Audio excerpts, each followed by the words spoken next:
La verdad es que el placer es mío que me hayáis podido invitar y agradeceros tanto a vuestra universidad como al doctor Amarile y a Jaime pues la posibilidad de compartir esta experiencia nuestra aquí en España. Voy a compartir la presentación y bueno, comentaros que la idea de la conferencia sobre riesgo cardiovascular y servicios profesionales, pues yo la he enfocado un poco a mi experiencia laboral actual, que es la farmacia comunitaria, ¿no? Sin dejar de lado pues la parte más político-técnica que puedo no tener, como bueno, de participación en grupos de trabajo y comisiones profesionales que hacen que esté un poco al pie del cañón. Lo último que hay publicado al respecto en atención farmacéutica aquí en España es el documento de foro, la actualización de la guía práctica para los servicios profesionales farmacéuticos asistenciales en la farmacia comunitaria, que se publicó pues, a finales del año pasado y que, bueno, por los diversos motivos que tenemos de la epidemia de COVID, pues está todavía pues, en fase de divulgación. Pero sí es verdad que esta guía está ahí, está publicada, es gratuita, se puede descargar de la página de Portal Pharma. Y aquí os dejo un poco la idea. Es una guía que lo que pretende es actualizar la primera guía práctica publicada en 2010, que intentaba dar respuesta al documento de consenso de 2008 que estableció Foro de Atención Farmacéutica, que estaba liderado por el Grupo de Investigación en Atención Farmacéutica de la Universidad de Granada. Y en ella, pues, se ve claramente, pues, bueno, se pretende que los farmacéuticos puedan facilitar la obtención de resultados terapéuticos adecuados para intentar pues, prevenir lo que sean los llamados PRM y que no vengan los conocidos ya como resultados negativos asociados a la medicación. En esta guía aparece un árbol aquí a la derecha que podéis ver de los servicios profesionales de atención farmacéutica, en los cuales pues, está diferenciado los que son de atención farmacéutica pura y dura orientada al proceso de uso de los medicamentos y los que son de salud comunitaria. Yo intentaré jugar con esto y la parte nuestra de farmacia comunitaria, donde intentamos desarrollar todas estas guías que son publicadas y documentos de consenso. El capítulo 5 de esta guía expone claramente los servicios de dispensación, indicación, seguimiento farmacoterapéutico, conciliación de la medicación y adherencia. Pero claro, todo esto, ¿cómo se traslada en el día a día por ejemplo, en nuestro caso, de una farmacia comunitaria? Una farmacia de barrio en la que, bueno, pues todos los días acuden pacientes y la situación actual en la que estamos viviendo, pues además son pacientes que el centro de salud, por la demanda asistencial que hay, está muy colapsado y entonces la farmacia se convierte en el primer punto de referencia y de asistencia sanitaria. Esta es nuestra farmacia, es una farmacia que llevamos con ella aproximadamente, no llega a un año, y lo que sí me gustaría recalcar es que para poder desarrollar los servicios profesionales hay que tener diferentes zonas muy bien establecidas. Este es el interior de la farmacia, como se puede ver a la derecha hay una serie de mostradores que son las zonas de dispensación y al fondo tenemos un espacio que es la consulta. Ya digo, aquí a la derecha tenemos todo lo que sería los mostradores de dispensación para determinados servicios, pero hay veces que hay pacientes que necesitamos un trato más confidencial, más personalizado, hay servicios que requieren de una confidencialidad, de una intimidad, y entonces nosotros lo llevamos a la zona de esa atención personalizada, que además nos obliga la ley española a tenerla en todas las farmacias, y nosotros le hemos llamado consulta farmacéutica. Aparece como tal ya dentro del espacio. ¿Cómo es esa consulta por dentro? Pues bueno, ahí dentro se pueden hacer muchos servicios y otros muchos se realizan en los mostradores. Fijaros que si intentamos cruzar, y ahí lo he hecho un poco así, con muchas flechitas, diferentes servicios, como el de dispensación, pues lógicamente se hará en los mostradores de dispensación, personalizada, individualizada, y la indicación farmacéutica pues se podrá hacer en el mostrador, pero también se podrá hacer directamente en la consulta. Hay servicios exclusivos de la zona de dispensación, desde mi punto de vista, y hay servicios que son exclusivos o son mucho más favorecedores de que se desarrolle y lleguen a buen término, que serían en la consulta o en la zona de atención personalizada. Por ejemplo, seguimiento farmacoterapéutico, la revisión del uso de los medicamentos, el asesoramiento de determinados espacios en los que la consulta se va a convertir en un eje clave para que el paciente pueda realmente absorber ese servicio y establecer la confianza con el profesional, en este caso el farmacéutico, para poder desarrollar a cabo los planes de salud o lo que estimemos los objetivos terapéuticos. Esta es la consulta, ahí hacemos una serie de servicios. Ahora pues tenemos que ir con guantes, bueno, hay servicios en los que para poder manipular, por ejemplo, el manguito de que meterle los guantes se nos quedan regular, pues luego desinfección de manos, nos ponemos nuestra mascarilla, desinfectamos la consulta cada vez que entra un paciente, etcétera, etcétera. Y hay una serie de herramientas que son necesarias para poder desarrollar esos servicios. Las herramientas, pues, desde lo que sería la metodología para hacer seguimiento farmacoterapéutico, nosotros seguimos la metodología programada desde la Universidad de Granada. Luego está la monitorización del mapa de 24 horas, que tenemos el dispositivo, que es un holter para poder ponérselo a los pacientes, tenemos un dispositivo para determinación de lípidos, hemoglobina glicada, tenemos un coxímetro para el tema del servicio de lo que sería deshabitación del tabaco y una báscula de impedancia para el tema de nutrición. Esas son las herramientas que no las hemos incorporado todas de golpe, las hemos incorporado poquito a poco a lo largo del desarrollo de los servicios de la farmacia, pero que sí tenemos claro que para poder desarrollar, por ejemplo, la última guía que aparece de prevención de la enfermedad cardiovascular a nivel europeo, que es la que nosotros nos regiríamos en España, está publicada a finales del 2019 y de hecho en la revista aparece en 2020, ahí establece muy claro el papel del farmacéutico en la lucha por la prevención cardiovascular y para eso necesitamos una serie de herramientas como os ponía anteriormente. Entonces, ¿cómo conjugamos los servicios profesionales que nos dicen los documentos de consenso, los foros a nivel español, ¿no? Auspiciados por el Ministerio incluso de Sanidad, y los documentos de consenso o las guías clínicas que aparecen en este caso de prevención cardiovascular en lo que sería una farmacia de barrio de un pueblecito, perdón, de un pueblo, que estaba antes en un pueblo, en una farmacia de barrio de una capital, ¿no? De una ciudad. La guía, esta que aparece recientemente, utiliza el sistema SCORE, yo creo que lo conocéis allí también en Colombia, si no, bueno, nosotros aquí en España nos regimos por ese, y utilizamos las tablas de bajo riesgo cardiovascular de este proyecto europeo que se llama SCORE. Hay una versión electrónica que a nosotros nos gusta mucho y que utilizamos para explicar al paciente y hacer ver cuáles podrían ser los objetivos terapéuticos como un refuerzo a lo que nosotros, los argumentos técnicos o clínicos que le intentamos dar a esa persona en esa consulta, ¿no? La tabla de riesgo cardiovascular a nivel europeo, esta que tenéis aquí, está la de países de bajo riesgo y países de alto riesgo vascular. Nosotros, al estar en España, utilizaríamos las tablas de bajo riesgo cardiovascular. Creo que son me tapa el vídeo de Zoom y no lo veo. A ver. Exactamente, son las de la parte de la izquierda, ¿vale? Y este estratifica el riesgo en 4 niveles. Es decir, nuestros pacientes cuando entran a la farmacia, pues tenemos que clasificar en riesgo bajo, moderado, alto o muy alto en función de los factores de riesgo que tengan, ¿no? Y la puntuación que nos aparezca el cálculo del riesgo cardiovascular con estas tablitas, ¿vale? Este servicio de prevención de la enfermedad cardiovascular desarrollado en la farmacia, pues claro, requiere de una serie de indicadores y de herramientas, como he comentado anteriormente o he adelantado, para poder desarrollarla y llevarla a cabo. Es verdad que en muchas ocasiones el paciente acude ya con analíticas que vienen del centro de salud, de los hospitales, pero es verdad que otras muchas veces no las tiene. Entonces, para poder calcular el riesgo cardiovascular, pues lógicamente, con este programa europeo, del programa comentaba SCORE, necesitamos el sexo, que eso lo tenemos fácil, si fuma o no, la edad, que en esta tabla nueva, la actualización que han hecho en 2019-2020, han metido una franja de 70 años, que hasta ahora mismo se quedaba en 65.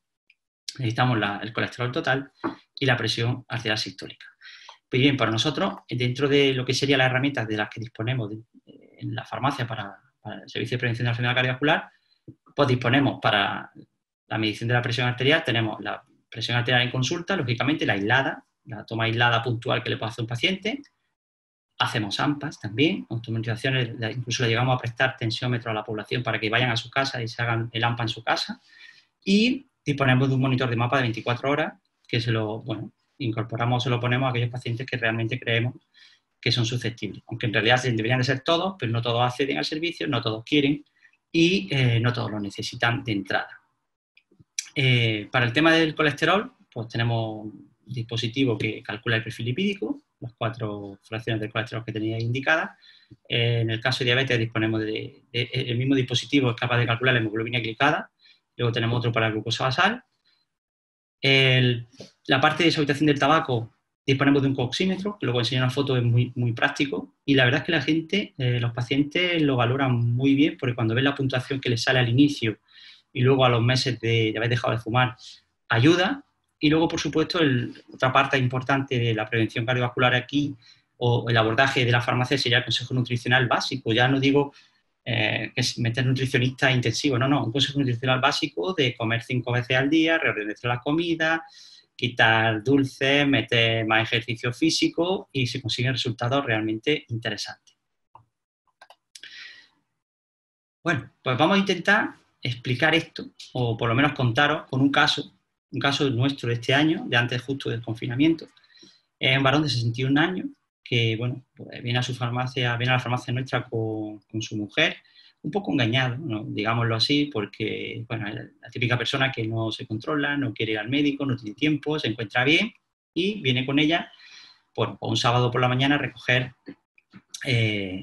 la medicación de ella y cosas de su mujer, y de camino, pues, bueno, le tomamos la atención a ver cómo estaba, ¿no?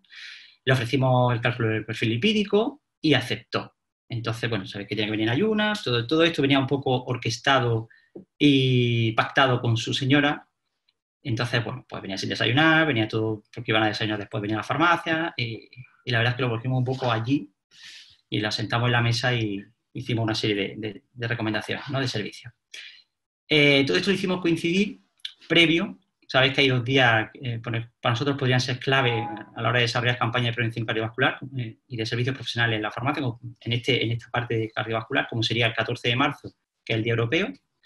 y el 29 de septiembre, que es el Día Mundial del Corazón. Digamos que son 2 fechas clave en las que, bueno, podemos tener campañas activas desde el punto de vista asistencial en la farmacia, aunque nosotros tenemos todo el año la campaña de cardiovascular abierta, pero son 2 fechas en las que reforzamos un poco nuestra intervención o el consejo, la pregunta al paciente de cómo tiene la tensión, cómo está el colesterol, de cuándo no se lo vigila, si sale a caminar, si sigue fumando, si no fuma, etcétera, ¿no? Entonces, ya os digo,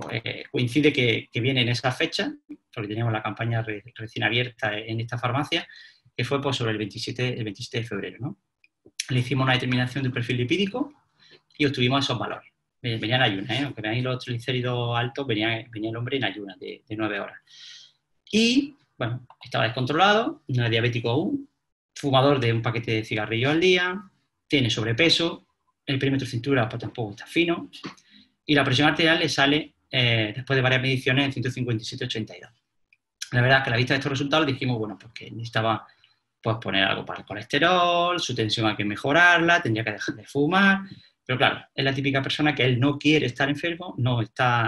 reconoce, no quiere que le digan, y este perfil de población hay que abordarlo poquito a poco y consiguiendo pequeños objetivos, pequeños logros para que a su vez él se vaya motivando y vaya avanzando. ¿Qué fue lo más fácil? Por supuesto, quitarse de fumar es impensable, o sea, la parte más social de las que más le gusta. De hecho, todavía ayer mismo lo vimos y le pregunté y me dijo, no me digas más lo de fumar. Pero realmente se puede intervenir, por ejemplo, con el tema del colesterol y la presión arterial, ¿no? Por la fecha en la que nos movemos, no sabíamos que no iban a... Nosotros entramos en confinamiento el 11-13 de marzo, por ahí. Entonces, en esa fecha de 27 de febrero no sabíamos lo que iba a venir. Dijimos que necesitaba tomar algo para bajar ese colesterol. Estaba en esos límites de 250, que está ahí, en el que, bueno, sería, desde el punto de vista clínico, la prescripción de una estatina hubiese sido lo ideal, pero como no quería ir al médico a que le prescriban la estatina, pues nosotros le recomendamos un producto natural que le pueda ayudar, ¿no? Porque está claro que de todos los factores de riesgo cardiovascular que aparecen, ¿no?, entre los no modificables que aparecen a la izquierda y los modificables a la derecha, este señor nos presenta hipertensión, dislipemia y tabaco y sobrepeso. O sea, 4 de la batería del círculo de la parte de esta derecha de los factores de riesgo que puedan ser modificables en los que se puede intervenir, ¿vale? Entonces, pues de todo esto, establecimos un poco las prioridades allí con el paciente a ver por cuál podíamos empezar, por cuál podíamos intervenir, intentándole explicar que, bueno, que la posibilidad de que le viniese un evento vascular en los próximos años era importante. Incluso, pues, le calculamos el riesgo allí delante y le enseñamos, bueno, pues, el riesgo que tenía, ¿no? Es un señor que, utilizando las tablas que os comentaba anteriormente, pues tiene un riesgo de entre 8 y 13. O sea, realmente las tablas se nos van al peor valor siempre, el 13, ¿no? Y, claro, eso es un riesgo muy alto. Un riesgo muy alto de una persona de 61 años que es joven, y que si controlamos un poquito los factores de riesgo, el objetivo se nos iría a un 4, un 3, 4, un riesgo moderado, pues bueno, pues por la edad y bueno, porque pueda tener un poquito el colesterol alto, un poquito la presión no controlada sin medicación, pero realmente tenemos un paciente en el que bueno, hay que hacer algo, porque es joven y tiene un riesgo muy alto. Ya digo, no tiene tratamiento, no está diagnosticado ni nada. Fue detectado pues, en la farmacia de control rutinario. Este programa europeo tiene una calculadora que además está adaptada a diferentes países. Os animo a que, bueno, si no lo conocéis, lo visitéis, porque si no sabemos manejar la tabla de riesgo cardiovascular, porque no nos acordamos cómo se hacía la intersección del colesterol total con la presión arterial, con la edad, para sacar el numerito, pues electrónicamente es muy sencillo y se meten los datos, presión arterial, colesterol, y nos sale aquí abajo el riesgo de la persona, que es 13. Y también nos indica el objetivo terapéutico, es decir, este señor debería estar por su edad y condición en un 4%, no en un 13%. Claro, hacerle ver esto a un paciente de 4 o 13 no lo perciben, ellos no lo aprecian. Quizá la escala de colores sí es más perceptible, no lo mismo estar en el amarillo que estar en el rojo intenso, pero aún así, una persona que no quiere cuidarse es complicado. Entonces, bueno, pues esta aplicación electrónica, además de darnos el objetivo de riesgo cardiovascular que debería tener esta señora, que estaría en 4, y por supuesto el que tiene actualmente, que es 13, hay una parte que a mí me encanta, que es esta, y es la contribución de los diferentes factores de riesgo a ese riesgo cardiovascular. Es decir, cómo contribuye la presión arterial, el colesterol y el tabaco. Más de la mitad del riesgo lo tiene por culpa del tabaco. Esto lo sabemos, ¿no? Pero claro, él no quiere que se le abordaje, no quiere ser abordado por el tema del tabaco. Por lo tanto, pues nos quedan dos quesitos sobre los que intervenir, el colesterol y la tensión. ¿Qué hicimos? Bueno, por supuesto intentamos derivar al médico, él dijo que no, que él estaba bien, que se encontraba bien, que el colesterol un poquillo alto, que eso es porque se había dejado un tiempo atrás, y le recomendamos un producto sanitario, en este caso, para intentar bajar un poquito el colesterol. Aquí he puesto simplemente cómo debería ser su riesgo, calculando bueno, con la tabla, si no fumase, si el colesterol estuviese controlado y la presión arterial también, ¿no? Estaría en torno a 4. Pero está claro que ese colesterol ahí no está haciendo bien. No está haciendo bien y nosotros le recomendamos la levadura roja de arroz, que es un producto sanitario que realmente tiene una actividad como un mecanismo de acción parecido similar a la de la estatina, a una lovastatina principalmente, y le dijimos que, bueno, que le podíamos dar esto y mientras pues, que fuera incidiendo en los hábitos de vida, hacerle un seguimiento más intensivo de la presión arterial a ver si se bonifica o era una cosa puntual esto que valores que se en la farmacia o no. Propusimos un AMPA, propusimos un mapa, rechazó las dos, solo quiere tomarse la toma aislada ahora mismo en la farmacia, pues nosotros le hacemos la toma aislada, sigue sin querer ir al médico. Y lo que sí le propusimos es hacer el seguimiento en la farmacia de ese perfil lipídico, por lo menos para intervenir y que siga vinculado a nosotros, ¿no? Que siga viniendo a la farmacia a ver cómo evoluciona ese riesgo cardiovascular. Realmente, bueno, el dispositivo que tenemos es este aparatito que hay aquí, es una herramienta chiquitísima, podéis ver el espacio que ocupa muy poquito, pero realmente tiene un valor pronóstico y clínico casi igual que el de los hospitales, ¿no? Es un dispositivo muy bueno que hay en primaria y en las farmacias comunitarias que lo quieran tener. ¿Qué ocurrió? Lo tuvimos 6 meses con la moleculina K, coincidió todo el confinamiento, coincidió luego ya el verano, y al final de verano dijimos que viniera a hacerse una analítica a ver cómo estaba, ¿no? Le hicimos analítica y, bueno, pues mira, ha mejorado un poco su colesterol total, ha mejorado el LDL, ha mejorado los triglicéridos considerablemente, o sea que nos está haciendo un caso desde el punto de vista de hábitos dietéticos, está empezando a comer mejor, y pues ya se están empezando a conseguir pequeños logros en estos 6 meses. Pero sigue fumando los 20 cigarrillos más al día, sigue teniendo sobrepeso y su presión arterial sorprendentemente ha mejorado. Ya no sabemos si es porque realmente al mejorar un poco el sistema vascular está mejorando o que tengamos un bata blanca delante nuestra y no lo sepamos. Y ahora que está más tranquilo, que ya tiene más confianza con nosotros, pues nos está manifestando. Pero bueno, esas son nuestras dudas. Realmente estamos ahí, en ese punto en el que agosto hace apenas un mes, hemos conseguido mejorar pues, en torno a un 20 o 30% sus valores de colesterol. Claro, ¿esto cómo se traduciría realmente desde el punto de vista clínico? ¿Esa reducción es significativa? ¿Es importante? ¿Es el objetivo que debe tener esta persona? Pues claro, atendiendo a las últimas recomendaciones de la Guía Europea de Prevención Cardiovascular, pues no, porque tenemos que tener a pacientes que están en prevención primaria en un riesgo de un LDL por debajo de 116 y estamos en 140. Está claro que está mucho mejor que en 160 y algo que cuando vino, pero todavía no alcanza ese objetivo terapéutico. Está claro que a lo mejor necesitaría algo un poquito más potente que una lovastatina, que una levadura roja de arroz para poder bajar esos niveles de LDL. Pero siendo un paciente que sigue sin querer ir al médico, pues difícilmente podremos incidir a que se tome ese producto. Percibe que tomar la monacolina K es mejor que tener que ir al médico a prescribir, que le prescriban una estatina un poquito más potente para reducir esos niveles de colesterol. Pero nosotros eso sí lo sabemos y se lo incidimos. Y aunque sabemos que la potencia de una monacolina puede llegar a un 20 o aproximadamente, y que podría ser similar, pues, no sé, a una lovastatina de 20, una simvastatina de 10, somos conscientes de que necesitaría a lo mejor pues, una Ator o necesitaría una simvastatina de más dosis de 20 o 40 miligramos para poder por lo menos reducir ese LDL a los niveles que nos recomiendan las guías clínicas recientes, en los que se hace mucho hincapié en la reducción intensiva del colesterol LDL, ¿no? Pero lo que no podemos hacer es olvidar que aunque no hemos conseguido el objetivo clínico que deberíamos en este paciente, sí hemos conseguido un logro importante, y es que se acostumbre a venir a la farmacia a hacerse un seguimiento de su colesterol y, por supuesto, a tomar un producto sanitario que en este caso tiene una efectividad contrastada clínicamente y, por supuesto, está funcionando, ¿vale? ¿Qué nos queda? Pues bueno, realmente hemos bajado al paciente, si le calculamos de nuevo el riesgo con este colesterol nuevo total que ha bajado a 116, sigue sin estar controlado, sigue teniendo un riesgo alto, ya no es muy alto, está en 13, ya está en alto, hemos conseguido bajar 4 puntos, o sea que no está nada mal, pero realmente necesitamos una terapia más intensiva. En un paciente normal debería ir al médico, cambiar la estrategia terapéutica y sería perfecto. Y la colaboración médico-farmacéutico iría genial con el paciente por medio. Pero en este tipo de paciente en el que no quiere, hay que seguir ahí, no podemos abandonar, ¿no? Y, pues, perdón, realmente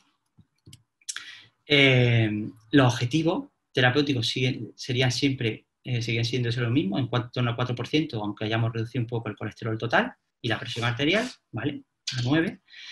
Y, bueno, esta es la parte electrónica que nos calcula también el programa europeo. Y a mí, la distribución ahora de los factores de riesgo, fijaros cómo ha cambiado. Ahora la distribución es el 80% es el responsable de la posibilidad de tener evento vascular, de ese riesgo cardiovascular, frente a la tensión, que es el 8, y el colesterol un 12. Es decir, nuestra pequeña intervención sobre el colesterol con un producto sanitario que tiene evidencia científica, lógicamente, si no lo habíamos hecho, hemos conseguido cambiar el quesito. El quesito es la contribución de los factores de riesgo, en el que, bueno, el tabaco está jugando aquí un peso muy específico. Pero ya os digo, no quiere quitarse de fumar, por lo menos por ahora, aunque nosotros seguiremos incidiendo. ¿Qué nos queda? Seguir haciendo trabajo sobre la presión arterial, sobre el colesterol y, por supuesto, los otros factores de riesgo que pueda tener. Tan claro que el tabaco, el peso y vigilar la glucosa, pues en algún momento pudiera aparecer. Todo esto, por supuesto, acompañamiento, en coordinación con los médicos y tal, pero es que hoy día, tal y con el tema de confinamiento que tenemos, este paciente, no, si de por sí ya no quería acceder al sistema de salud para hacerse una analítica o tal, pues ahora menos porque dice que no quería el centro de salud, ¿no? Entonces, bueno, pues estamos nosotros ahí, le estamos echando una mano, estamos vigilando, estamos encima y perseguimos. ¿Qué hubiese pasado, por ejemplo, si él se quita de fumar, ¿no? Pues mira, nosotros tenemos este dispositivo que es el oxímetro, que, bueno, para poder hacerlo tenemos que salirnos ahora de la farmacia, lógicamente ponernos en una zona en la que no pase gente, pues tiene que quitar la mascarilla y soplar sobre el dispositivo para ver qué partes por millón de monóxido de carbono tiene en su organismo cuando van a iniciar el proceso de deshabitación. Aquí he puesto un ejemplo de un paciente que le sale 17, o sea, es como un paquete aproximadamente de tabaco. Y luego tenemos esta pegatina puesta en la consulta en la que, bueno, le explicamos que 17 estaría por aquí y que sus niveles normales deberían estar en verde, no en el rojo de aquí arriba. Y que cuando pasen un par de meses o tres y ya deje de fumar considerablemente, volvemos a hacer la pruebecita y veremos cómo está ya la zona verde. Todo esto, el dispositivo que, bueno, es una herramienta más que tenemos en la farmacia, pero es indispensable el calendario de visitas de acompañamiento. Es decir, el paciente que se quiere quitar de fumar, nosotros le programamos visitas a los 3 días, a la semana, a los 15 días, si todo va bien. Es decir, durante el primeros 15 días programamos 3 visitas para ver cómo va, sobre todo el inicio de tratamiento y si es más con medicamentos, como por ejemplo la vareniclina, que ahora es financiable por la Seguridad Social aquí en España. Y hacemos un calendario y vamos dándole cita, bueno, durante el proceso de deshabituación del tabaco para que no se sientan solos, ¿vale? Simplemente un apoyo, escucharlo y, bueno, y solventando pues, las pequeñas incidencias que puedan salir, pues, como el estreñimiento, el apetito, pues cómo se hace el apetito sin que se llegue a coger mucho peso, potenciando o fomentando que hagan ejercicio, en fin, un poco haciendo ese acompañamiento. ¿Qué hubiera pasado si nuestro paciente hubiese dejado de fumar? Pues fijaros que la contribución del riesgo bajaría a 5, casi en el objetivo ya clínico que nos marcaría por la edad, ¿vale? Entonces, bueno, realmente dejar de fumar a este paciente es clave para contribuir a la prevención cardiovascular. Seguiremos incidiendo con él, no sabemos si lo conseguiremos. Lo que sí está claro es que tenemos que seguir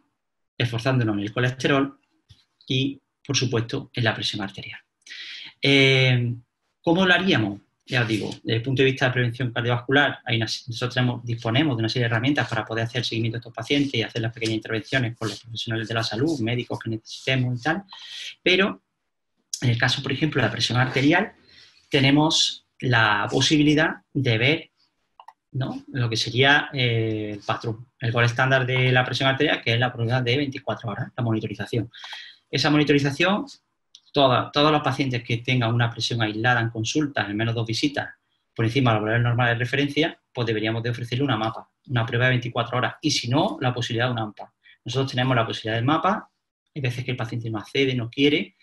cree que le va a incomodar, tiene un coste económico que es pequeño, pero tiene un coste que tiene que solventar. Entonces, bueno, pues se le ofrece hacer un AMPA, que ese AMPA, pues ya digo, muchas veces los pacientes no tienen tensiómetro y nosotros les prestamos uno durante 5 días para que se haga la automonitorización en casa y de esa manera ver cómo tiene la presión arterial. ¿Y esto por qué ocurre? Porque cuando nosotros tomamos la toma aislada, me fijo aquí en nuestra señora que tenemos aquí sentada en esa posición perfecta para tomar la presión arterial, pues nos podemos encontrar 2 situaciones. Pacientes que después de hacer una mapa nos encontremos totalmente descontrolados, los gráficos, la parte de arriba presión sistólica y la parte de abajo presión diastólica, o pacientes que después de hacer una mapa pues están bastante bien. Y entonces estos picos puntuales son picos puntuales de presión arterial que pueden tener por estrés, por caminar, por subir una escalera, pero realmente, o por se pone nervioso en la consulta, porque tiene la bata blanca y se pone nervioso y tenemos bata blanca. Entonces, la única forma que tenemos de poder descartar que este paciente, por ejemplo, que teníamos objetivo, esa presión que nos salió el primer día de 157 no fuese un bata blanca, haberle puesto una mapa. Como no hemos podido acceder todavía a ponerle esa mapa, pero sí sospechamos que como el último valor es 140 y poco, pueda ser un bata blanca. Entonces, otro de los objetivos que tendríamos con este paciente es ponerle una mapa, aparte de quitarlo de fumar. Pero también tenemos el peso. Nuestro paciente estaba con sobrepeso y desde la farmacia comunitaria, ¿qué se puede hacer el consejo nutricional? Básico. Ya no voy a entrar en que tengamos un nutricionista en la farmacia, un dietista que realmente tenga... ¿Qué podemos hacer como agentes de salud, farmacéuticos que somos, en la recomendación básica de nutrición, ¿no? Pues fijaros, hicimos un trabajito en la anterior farmacia que estábamos, con un poquito más de 100 casos. En esta tenemos ya unos 30 o 40 pacientes que también han pasado por el servicio de este consejo nutricional que les voy a contar, en el que, bueno, un pequeño trabajo, simplemente comparamos los pacientes que teníamos durante este periodo de 4 años que habían pasado por ahí por la farmacia. Le hacemos una serie de recomendaciones, que coman bien, le damos unos menús preestablecidos por la Sociedad Española de Obesidad, o sea, nosotros no tocamos los menús, solamente le damos el menú, le decimos cómo tienen que comer, les motivamos a que lo hagan y lo vamos pesando periódicamente para ver cómo van, ¿no? Cómo van cambiando de peso. Y nos encontramos, bueno, 126 usuarios con una media de edad de unos 43 años y la reducción de unos 4 kilos y pico, 4 kilos y medio,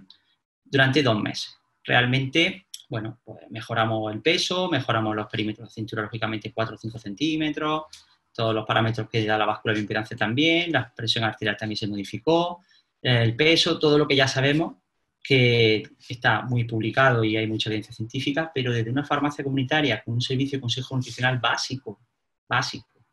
reforzar la alimentación bien, comer bien, meter fruta y verdura, dejar los dulces, dejar la bebida carbonatada, hacer un poquito de ejercicio, caminar todos los días, se consiguen estos resultados tan buenos de reducción de peso en tan solo 2 meses, ¿no? Por supuesto, se mejoró los parámetros de ejercicio físico, el consumo de agua diario, bajó el consumo de alcohol y, bueno, los refrescos también, aunque no fuera significativo. Realmente, estas son pequeñas intervenciones que nosotros podemos llegar a hacer en los pacientes que acuden a nuestra farmacia, ¿no? Una farmacia de un barrio, en la actualidad de un barrio, humilde, en el que, bueno, los pacientes acceden, nosotros nos ganamos la confianza pues hablando con ellos, haciéndoles servicio y ofreciéndoles siempre, cuando hacemos algún tipo de intervención, pensando en el paciente en global, en su prevención cardiovascular. Tanto si hacemos una intervención nutricional, como si hacemos una intervención de presión arterial, de tabaco, de lípido, el paciente lo pensamos en global, porque todos esos factores son los que van a conjugar y nos van a dar su riesgo cardiovascular. Entonces, las herramientas y los indicadores que necesitamos para poder desarrollarlo son necesarios. Si no los tenemos y no tenemos el espacio creado para poder hacerlo, difícilmente podremos hacer ese acompañamiento. Es decir, todos los servicios profesionales que hemos visto en la guía publicada por Foro aquí en España y la actualización que han hecho recientemente, se pueden desarrollar si tenemos el sitio, el espacio para poder hacerlo y, por supuesto, las herramientas para poder seguirlo. Porque ya es complicado que el paciente acceda a nuestro servicio, coja confianza, pactemos los objetivos terapéuticos, se vayan logrando poco a poco, como hemos visto en este caso, que trae un caso complicado, porque el caso es muy bonito, muy sencillo, que se resuelve rápido, pero trae un caso complejo para que veamos que hay que insistir, hay que estar ahí y se van consiguiendo objetivos poco a poco y eso ya se quedan consolidados en el tiempo. En el caso de la presión arterial, hay que disponer de monitores de 24 horas, tener la posibilidad de ponerlo. Por supuesto, calcular los perfiles lipídicos, sobre todo el LDL, no solo quedarnos en el colesterol total, porque hay que incidir sobre el LDL.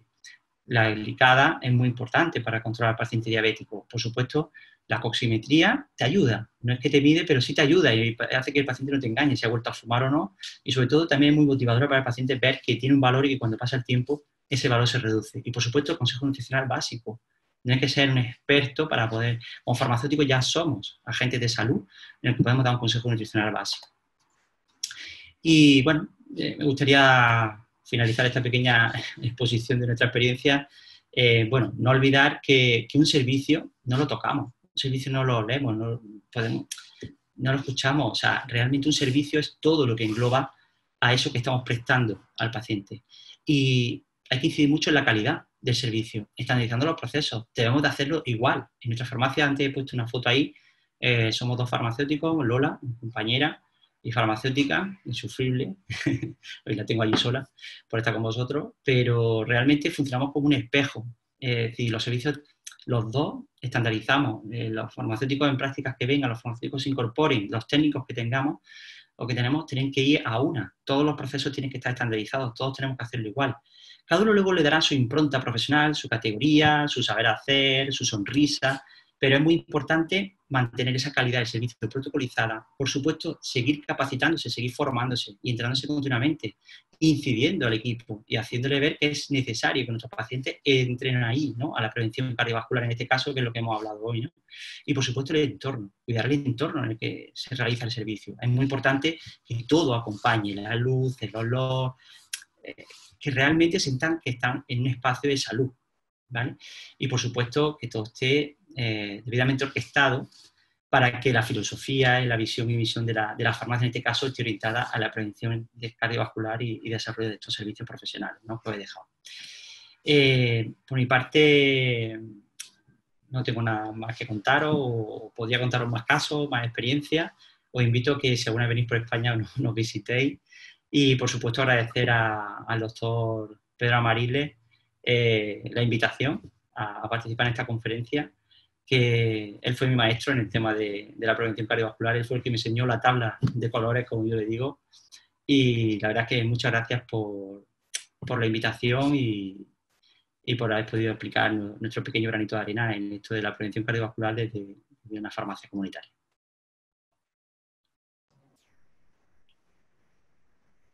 Muchísimas gracias, doctor Emilio. De verdad que es muy, muy interesante la experiencia y a la vez creo que es inspiradora para lo que queremos hacer y cómo queremos transformar los servicios farmacéuticos, especialmente en Colombia. Recordarles a todos que pueden hacer preguntas por el el link, pues el botón de preguntas y respuestas de Zoom. Por ahí pueden escribir sus preguntas para el doctor Emilio, sus comentarios. Al final de las sesiones vamos a tener un par de preguntas para cada uno de los expositores. Entonces, animarlos a que hagan sus preguntas ahí. Las personas que eventualmente están levantando la mano y pidiendo la intervención, ahorita coordinamos también en el momento de preguntas con Luisa para que les habilite el micrófono y puedan conversar con los conferencistas. Gracias, doctor Emilio. A continuación, entonces, vamos a tener la exposición del doctor Pedro Amariles. El doctor Amariles es actualmente profesor de tiempo completo del Departamento de Farmacia de la Facultad de Ciencias Farmacéuticas y Alimentarias de la Universidad de Antioquia. Es especialista en atención farmacéutica, magíster en farmacia clínica y farmacoterapia y es doctor en farmacología. Actualmente es el coordinador del Grupo de Investigación, Promoción y Prevención Farmacéutica de la Universidad de Antioquia y también es integrante del Grupo de Investigación en Atención Farmacéutica de la Universidad de Granada. Es, digamos, un reconocido autor en el tema de atención farmacéutica y farmacia clínica, especialmente en Latinoamérica. Bueno, muchísimas gracias, profesor Pedro, y adelante con su exposición. Muy bien, muy buenos días para todas las personas que nos acompañan. Un saludo muy afectuoso, con los mejores deseos de salud para todos y obviamente para sus familiares. En segundo lugar, un agradecimiento a la facultad por organizar estos espacios de reflexión, seguramente motivación, provocación para muchos de nuestros estudiantes, pero también egresados y colegas que están pues conectados seguramente a este encuentro. Muchas gracias a Emilio. Emilio, compartimos bastante en España, básicamente parte del trabajo que yo hice como tesis doctoral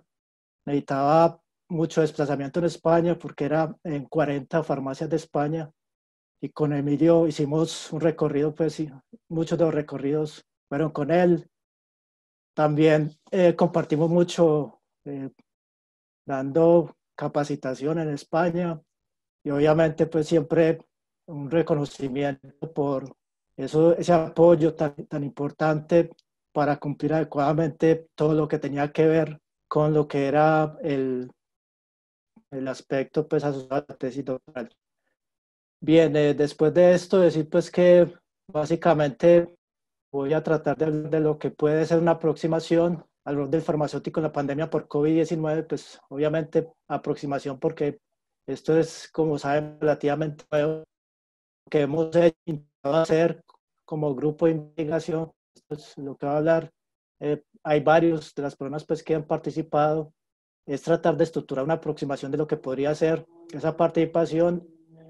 Inicialmente muy en el contexto del país, pero después van a ver que con un capítulo que está próximo a salir en una aplicación internacional, pues obviamente había que trascender un poco el contexto del país y hacerlo más general. Decir pues que en la página del grupo de promoción y prevención farmacéutica, pues normalmente pueden encontrar, pues yo creo que la totalidad de publicaciones, digamos que productos que ha generado el grupo, no solamente pues sobre este tema, sino sobre otros. Básicamente entonces lo que quiero hacer en estos 45 minutos aproximadamente es presentar aspectos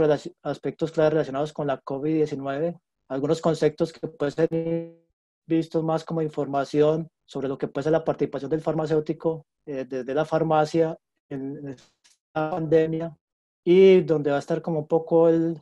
foco de la presentación en el capítulo que les mencioné ha sido aprobado para un libro pues, internacional, creo que con buena difusión y que supera obviamente el contexto del país y que fundamentalmente es una aproximación a lo que puede ser ese rol de no solamente pues, del farmacéutico, sino la atención farmacéutica como tal.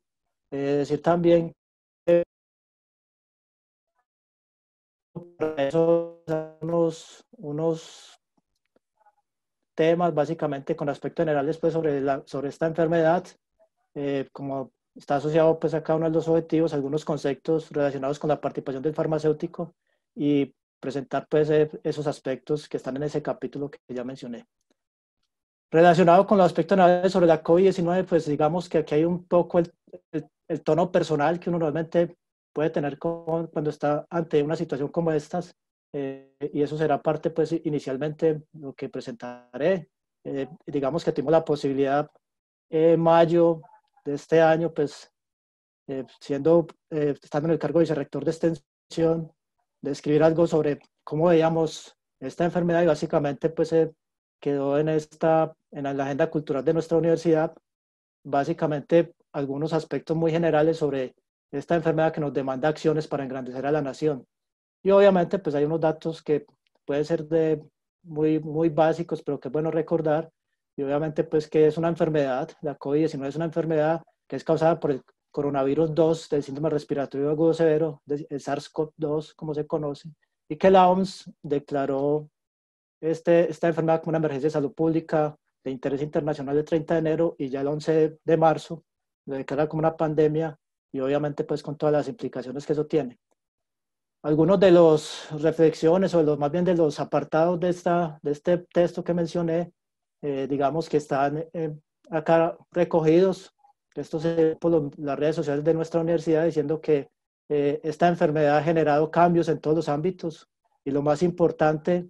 ha mostrado la necesidad de reflexionar sobre la existencia del ser humano, sus formas de relacionarse y las prioridades que debemos redefinir y con ello minimizar el riesgo evidente para la conservación de la humanidad. Obviamente, pues queda un mensaje claro de que estamos ante un problema, como todos lo tenemos pues bastante claro, de mucha significancia desde todos los puntos de vista, incluyendo un riesgo para la existencia humana. Digamos que la esencia del documento está centrado en estos 5 puntos que están acá. Obviamente, pues por el espacio y un esfuerzo de resumir, digamos que lo denominamos como demandas generadas por la COVID-19 y básicamente la 1 pues está muy en tono, en clave pues de la forma como uno concibe los procesos y básicamente se establece la necesidad de acciones colectivas, inteligentes, creativas, innovadoras, energéticas y fundamentalmente humanistas en pro de contribuir con la vida, la salud de toda la humanidad. Lo otro que es muy asociado y tal vez lo mencionemos mucho en lo que sigue en la presentación es la necesidad de disponer de información y recomendaciones para minimizar los efectos negativos de la enfermedad, soportados en la mejor evidencia disponible y ojalá pues en la práctica clínica como tal. El otro es todo el tema de innovación, creatividad, inteligencia social, colectiva, que creo que es fundamental, esa construcción colectiva, esa suma de lo que digamos, nos motiva y nos hace converger, como es la necesidad de encontrar soluciones para estas problemáticas que están asociadas a esta pandemia. Un tema que es un concepto que es muy de nuestro, el tema de la resiliencia, y nuevamente insistiendo en la articulación del trabajo colaborativo. Y ahí este es un texto, un apartado pues, de esa publicación que hace énfasis en que debemos aprender de esta situación compleja y construir colectivamente con lo que tenemos soluciones para superarla. Y el otro es una reflexión pues muy en clave, insisto, de la necesidad de que eso necesita mucho humanismo, solidaridad y paz de los vivos, que es otra de los, digamos, reflexiones que en reiteradas oportunidades pues he hecho. Digamos que acá lo aprovechamos para hacerlo como oficial en una publicación que si bien no es, digamos, se puede considerar como literatura gris, pues al final se puede referenciar y básicamente una exigencia grande yo creo que precisamente está en que hay que engrandecer a la nación en la que todos son buenos y buenos para lo que se les necesita y especialmente en la que se superó la búsqueda de la paz de los muertos, en la que nadie quería ser incomodado, en la que se quería que todo fuese fácil y en la que no se tuviese que hacer esfuerzos por encontrar la paz de los vivos, la cual se construye colectivamente con el nosotros, no solamente el yo, sino también el usted, nosotros, con bondad, solidaridad y sacrificio, y en la que se lucha y se trabaja por el bienestar de todos. Esta es una de las reflexiones que normalmente hemos expresado en algunas conferencias y nuevamente pues aquí quedó registrada. Bien, con respecto al segundo punto sobre conceptos, información relacionada con la participación del farmacéutico,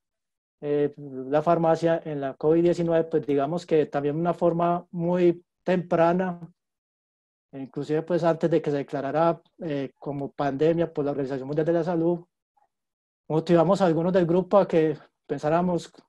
a partir de una experiencia previa que habíamos trabajado con el tema de rutas integrales de atención en salud, cómo se podría establecer una propuesta de articulación, una ruta de articulación de las personas que llegaban a las farmacias como tal, en clave fundamentalmente pues de lo que podría ser tres condiciones básicas que pueden, o tres situaciones típicas, y es un usuario que acude con síntomas pues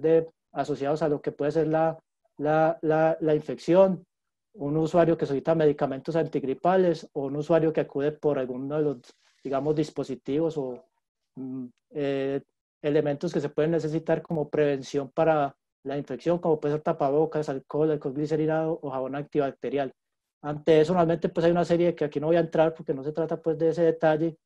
pero básicamente eso fue lo que publicamos en esta,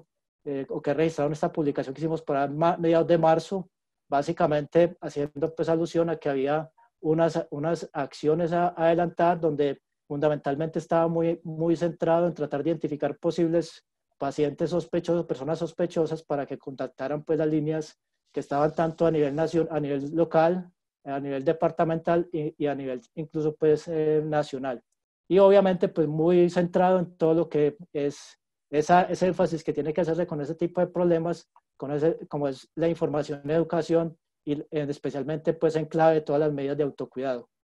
Con esto digamos que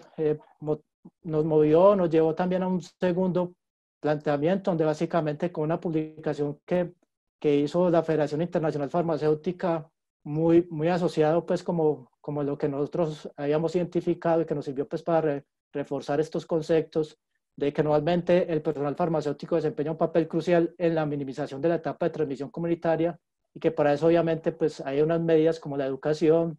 sobre el autocuidado, información y educación sobre el uso adecuado de medicamentos y prevención de la automedicación, garantía del suministro de medicamentos y dispositivos farmacéuticos, identificación de síntomas de COVID-19 y referenciación de posibles casos. Eso también lo establecía esta publicación, y en cierta forma lo que hicimos entonces, a partir de ese hallazgo o coincidencia, pues fue hacer una propuesta, también una provocación a algunos del grupo para que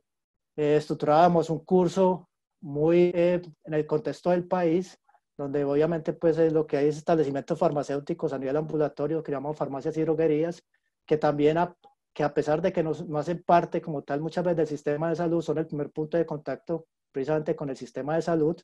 Y para eso entonces se estructura este curso, un curso virtual gratuito a disposición de los empleados de las farmacias y farmacias droguerías, orientado a capacitación, a establecer información, a brindar información, al igual que nuevas herramientas para asesorar o cumplir adecuadamente pues esa posible función que necesitaba estos elementos. Aquí pues obviamente un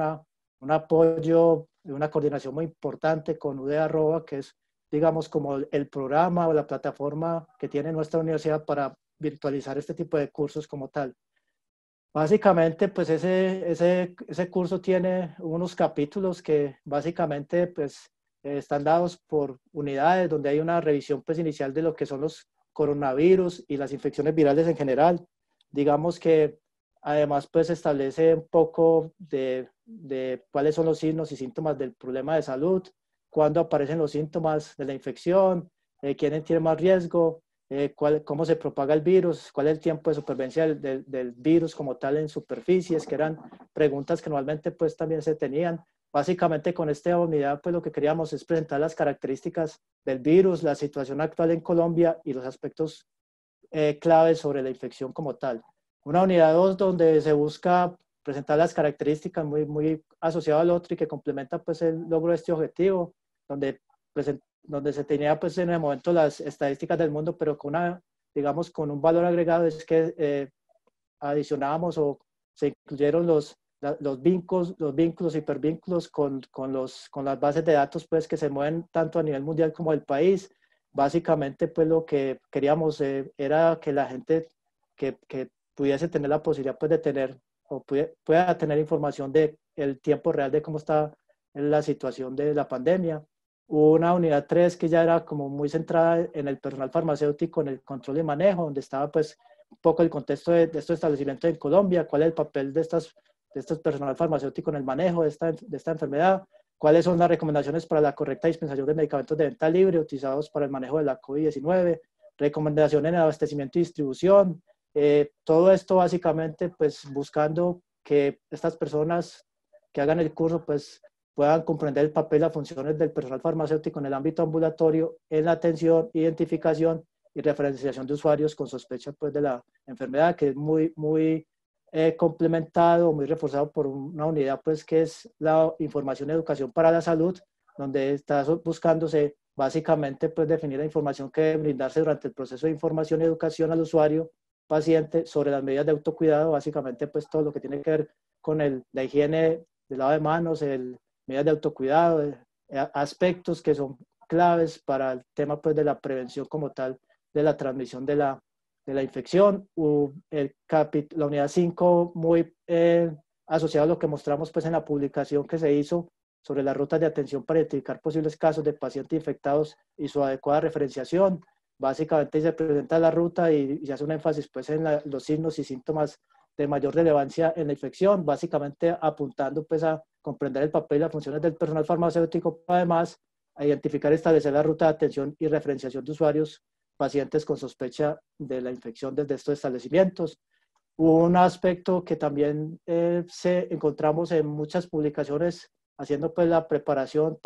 de la información, sistematizando la información para este curso, y era todo lo que aparecía como recomendaciones generales para el personal farmacéutico, asociado no solamente pues al usuario, sino también a ellos como parte y como posibles afectados de la enfermedad, y básicamente en eso estaba asociado pues al objetivo que mencioné antes. Y un aspecto creo que muy importante es el tema de salud mental. Esto obviamente pues tiene que ver un poco con el sesgo que tiene el grupo con trabajar con estos temas, pero encontramos que es uno de los puntos críticos y donde más se trabaja. Pues aquí traigo una referencia muy reciente, creo que de ayer, pero hay bastantes publicaciones sobre la importancia de todo lo que tiene que ver con la educación en salud mental, que en varias, digamos, como encuestas, trabajos muy descriptivos, para al final identifican la necesidad por parte del personal que trabaja en estos establecimientos, además pues de todo lo que puede ser la educación virtual a través de, por ejemplo, como estamos haciendo en este momento. Es un énfasis que refuerza pues la importancia que puede tener este curso. Aquí está un poco la ruta de inscripción, es relativamente muy fácil pues de simplemente es ingresar a UD@, que insisto, nuestra plataforma como tal. Esto cualquier persona en cualquier parte del país o cualquier parte del mundo lo puede hacer. Básicamente un proceso pues que se desata con acceder a este micrositio como tal que tiene nuestro portal, y que invitamos pues a los que puedan creer que esto les pueda tener algún beneficio, poder pues como realizar este curso. Digamos que aquí pues un reconocimiento a las personas que normalmente han contribuido en forma notoria pues con este curso, que son además pues de quienes habla el profesor Mauricio Ceballos, Mónica Ledesma Morales, que es una estudiante de doctorado en este momento, pero también que hace parte pues de profesores de cátedra en nuestra facultad, Andrea Salazar Ospina, Joan Granados, que también es estudiante de doctorado en este momento, y Jaime Alejandro, pues que es quien está moderando este encuentro. Básicamente entonces algunos resultados que pueden ser interesantes, pues hay un datos cercanos a 600 personas registradas, unas 350 han terminado. Esto nos motivó también a presentar un proyecto en una convocatoria que hizo nuestra institución orientada a grupos, a presentar proyectos en una estrategia que llama UDA Responde al COVID-19, donde presentamos un proyecto que llama Diseño, Construcción e Implementación de una intervención sobre COVID-19 dirigida a servicios farmacéuticos independientes, donde queremos aprovechar estos recursos para fortalecer y actualizar el curso, además pues de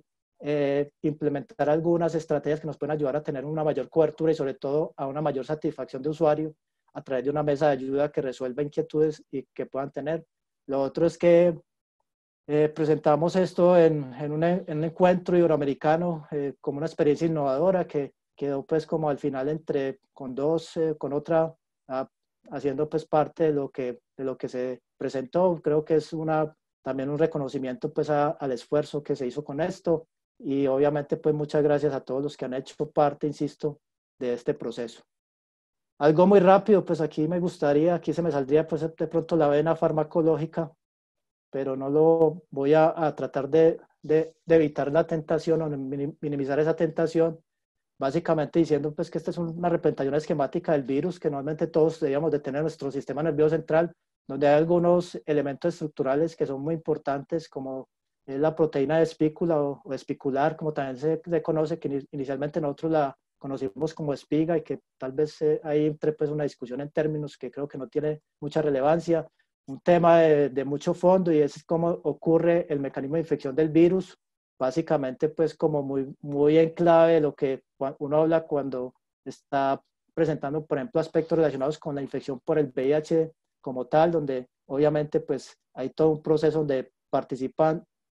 ciertas estructuras que normalmente terminan siendo posible objeto de dianas terapéuticas. Aquí especialmente pues hay una muy interesante que tiene que ver con la proteína S que mencionábamos, el receptor de la enzima convertidora de angiotensina, pero además otra proteína que se llama la TMPRS22, SS2, perdón, que básicamente cumple un papel clave en el ingreso del virus, así como por ejemplo uno habla de inhibidores de la fusión, inhibidores de la integrasa en el tratamiento del VIH-Sida. Seguramente aquí hay algunas dianas que pueden aparecer posteriormente para tal, todo lo que tiene que ver con la replicación. Entonces aquí muy parecido pues a lo que pasa con VIH-Sida, con todos los inhibidores de transcriptasa análogos y no análogos de nucleósidos, nucleótidos, los inhibidores de proteasa que son al final los que permiten pues como inhibir ese ensamble como tal y al final pues esa salida o exocitosis del virus que va a volver a mantener pues ese ciclo. Esto muy rápidamente decir que es un tema muy interesante, donde obviamente pues se hace uno podría entrar a detallar dónde están expresadas especialmente pues estas estructuras que son claves para que pueda ingresar el virus, y por eso es que ustedes encuentran que a nivel nasal, a nivel pulmonar y a nivel intestinal pues ahí están expresados y es por donde puede hacer el ingreso normalmente pues el virus, o podría hacerlo. Todo lo que tiene que ver con los traducidos en proteínas estructurales del virus, o todo lo que puede ser los ARN genómicos que en últimas determinan todo lo que tiene que ver con el empaquetado de nuevos vibriones en formación. Esto también creo que muy necesario mencionarlo, y es que normalmente pues hay muchas fuentes de información. Yo particularmente recomiendo esta que está, se puede encontrar pues en el portal o en el sitio web de la Asociación Americana de Farmacéuticos del Sistema de Salud, que básicamente prácticamente cada semana actualiza esta tabla que creo que todos, insisto, es yo creo que una herramienta muy sencilla de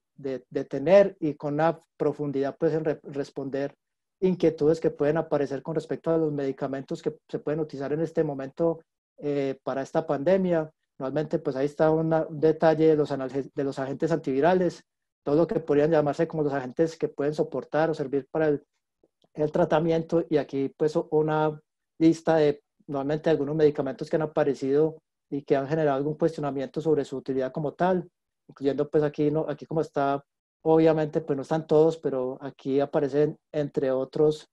así está la ivermectina que tanto se ha hablado, y obviamente pues aquí aparece también pues cuáles son los medicamentos que se actualizan. En este caso la actualización está sobre los corticosteroides sistémicos y sobre lo que puede ser el plasma convalescente para el tratamiento pues de esta enfermedad. Ahí está, insisto, pues el sitio, cualquiera puede acceder y tener esta tabla en PDF, que es creo que de mucha utilidad. Esto es una muestra simplemente pues de cómo está estructurada la tabla. Obviamente tiene el fármaco, tiene cuál es la clasificación como tal, cuál es la justificación, digamos, para que se incluya o se hable de este producto, cuál es la experiencia clínica o estudios clínicos que están haciendo, cuál es normalmente la dosificación o la pauta posológica que se ha utilizado, y unos comentarios muy en clave de si se recomienda, no se recomienda, si existen dudas como tal. Insisto que es una muy buena herramienta y fácil pues como tal. para terminar, y que pronto espero pues hacerlo también muy efectivamente en el tiempo que tengo, es hablar un poco sobre este capítulo sobre la actuación del farmacéutico y atención farmacéutica durante la pandemia por COVID-19. Esto también es el resultado de esa publicación que hicimos para el marzo de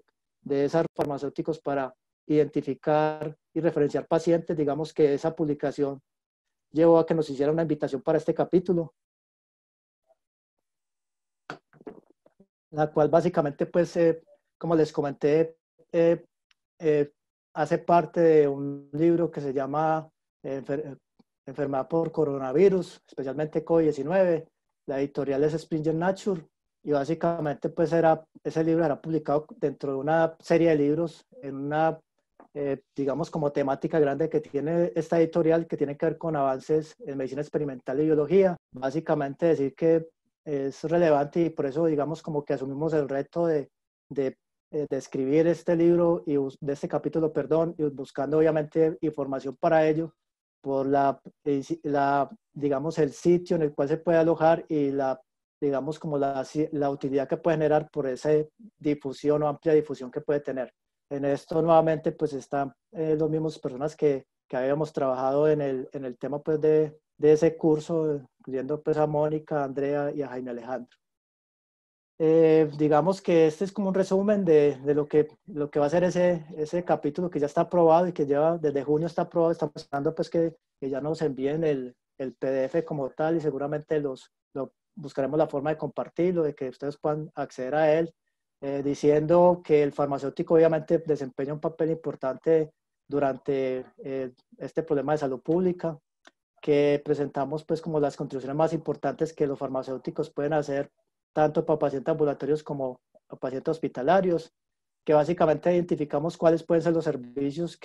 más importantes, que enseguida los detallo un poco, y que normalmente también como un valor agregado queríamos incluir, y así se hizo, algunos elementos relacionados con necesidades de innovación, como puede ser el tema de telefarmacia. Esto también muy asociado pues a ese trabajo que habíamos realizado sobre esta temática en un convenio con el Ministerio de Salud de nuestro país.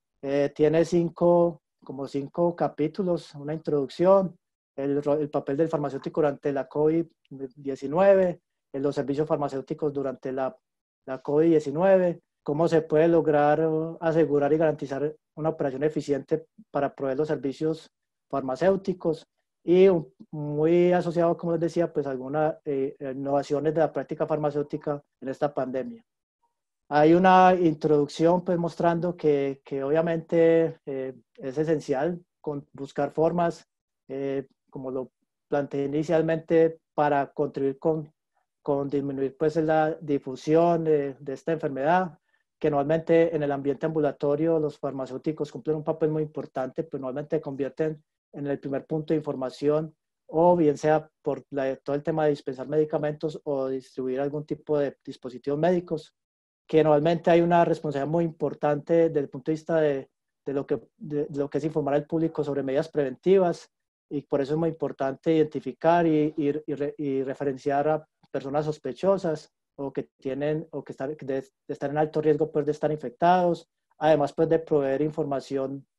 sobre la farmacoterapia para este problema de salud, especialmente pues, con ese relacionamiento con los médicos y otros profesionales del área de salud. El objetivo básicamente entonces es describir cuál es ese papel del farmacéutico tanto en el ámbito hospitalario como ambulatorio, y sobre todo pues cómo se puede estructurar una información clave desde el punto de vista de los servicios farmacéuticos, incluyendo la atención farmacéutica en el contexto pues de esta pandemia, y también comentar pues algunas innovaciones como tal. Con respecto a lo que puede ser digamos como algunos aspectos grandes, normalmente todo lo que tiene que ver pues con ese rol tan importante del farmacéutico en estas diferentes medidas que estaban pues muy en clave de lo que informamos en ese artículo, y complementado con lo que identificamos pues ya en varias publicaciones, porque para terminar este capítulo, para estructurar este capítulo, pues hicimos una revisión estructurada para identificar cuáles podían ser como esos aportes que se habían dado desde el campo de la farmacia o la profesión farmacéutica. Básicamente pues es todo lo que tiene que ver con la importancia en lograr como en ese rol significativo todo lo que tiene que ver con la provisión y acceso a medicamentos y otros dispositivos, el manejo de síntomas menores, que si bien aquí en nuestro país no se da, en muchos otros países es bastante común, incluyendo España, todo lo que tiene que ver el soporte para solucionar necesidades, como puede ser esa identificación de posibles sospechosos de la infección, todo el tema asociado a educar al público para disminuir reducir ese riesgo de falta o de información no adecuada, de mitos no adecuados normalmente, todo lo que tiene que ver con el seguimiento de pacientes en coordinación pues con otros profesionales de la salud, especialmente los médicos, muy en clave lo que hemos trabajado pues ahí sí desde el punto de vista en nuestra experiencia con identificar, prevenir y resolver problemas relacionados con medicamentos, detectar posibles casos y referenciarlos, desarrollar protocolos como tal y todo lo que tiene que ver con los elementos de protección que también normalmente pues habría que tener en cuenta durante esta función bien sea desde el punto de vista farmacéutico de la farmacia como tal. Digamos que esta es una gráfica que quedó, que a mí particularmente me gusta mucho este tipo de gráficas y fue una de las tareas que le colocamos a alguien y creo que entre todos construimos una muy buena aproximación, básicamente pues mostrando que hay un ambiente muy en clave hospitalario, uno muy comunitario, pero que normalmente hay uno bastante común que aplica tanto a los dos ámbitos, tanto hospitalario como ambulatorio, y la importancia pues que tiene la formación en farmacia clínica para poder cumplir adecuadamente estas funciones. Lo que sigue muy rápidamente pues es precisamente tratar de mostrar algunos de estos aspectos asociados a lo que pueden ser estos servicios como tal. Digamos que hay unos procesos comunes, como lo mencioné, y tiene que ver con el suministro pues, de productos y medicamentos para la prevención de la enfermedad. Básicamente esto también muy asociado pues, a la necesidad de servicios de farmacia remotos. Básicamente pues tratar de crear un formulario nacional para esta enfermedad y también pues cómo se puede contribuir a hacer un seguimiento y a resolver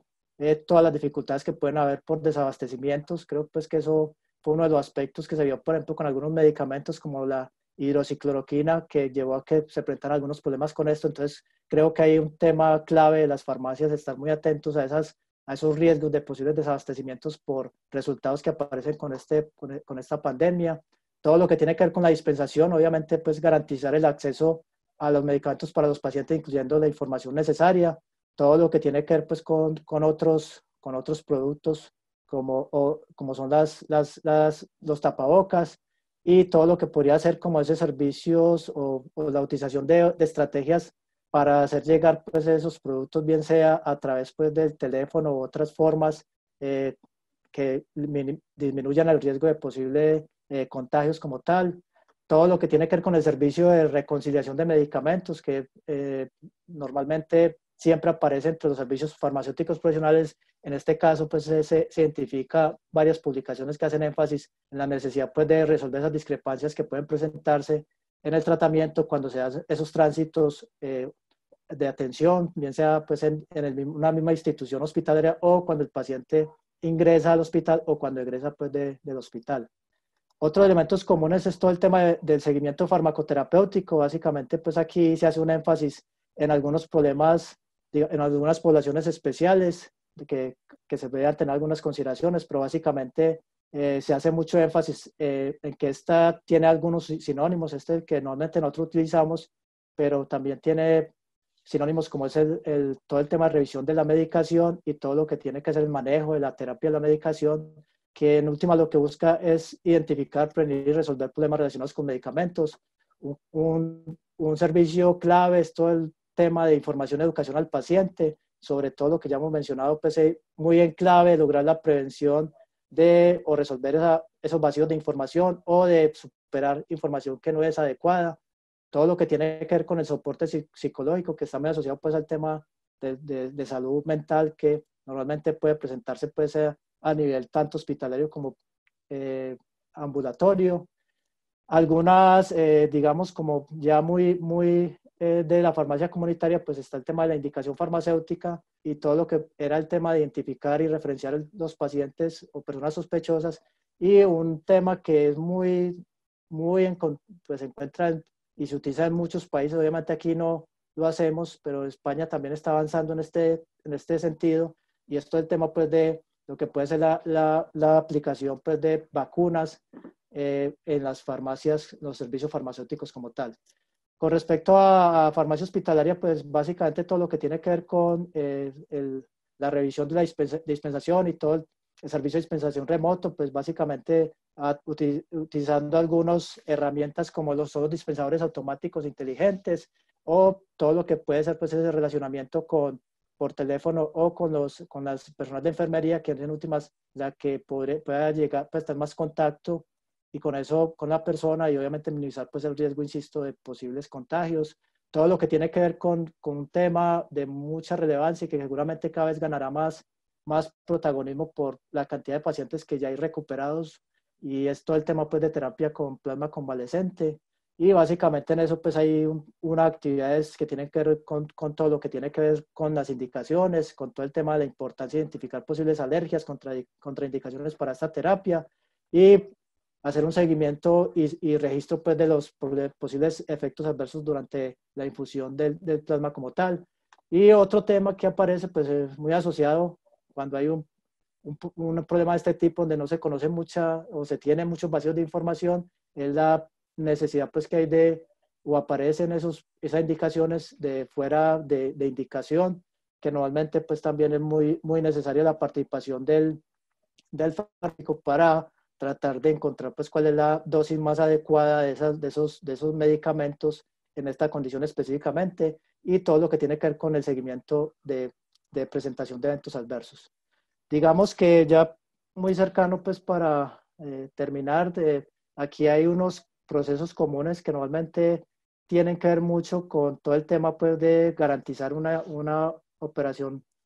segura y eficiente, todo lo que tiene que ver con el suministro de medicamentos y productos para la prevención de la COVID-19, todo lo que tiene que ver con información y educación, y todo lo que tiene que ver con el soporte psicológico. Pues digamos que básicamente eso se hace un desarrollo pues en este capítulo muy asociado pues a esos hallazgos que se encuentran como experiencias en las publicaciones. Digamos que nuevamente desde el punto de vista pues de lo que puede ser la atención farmacéutica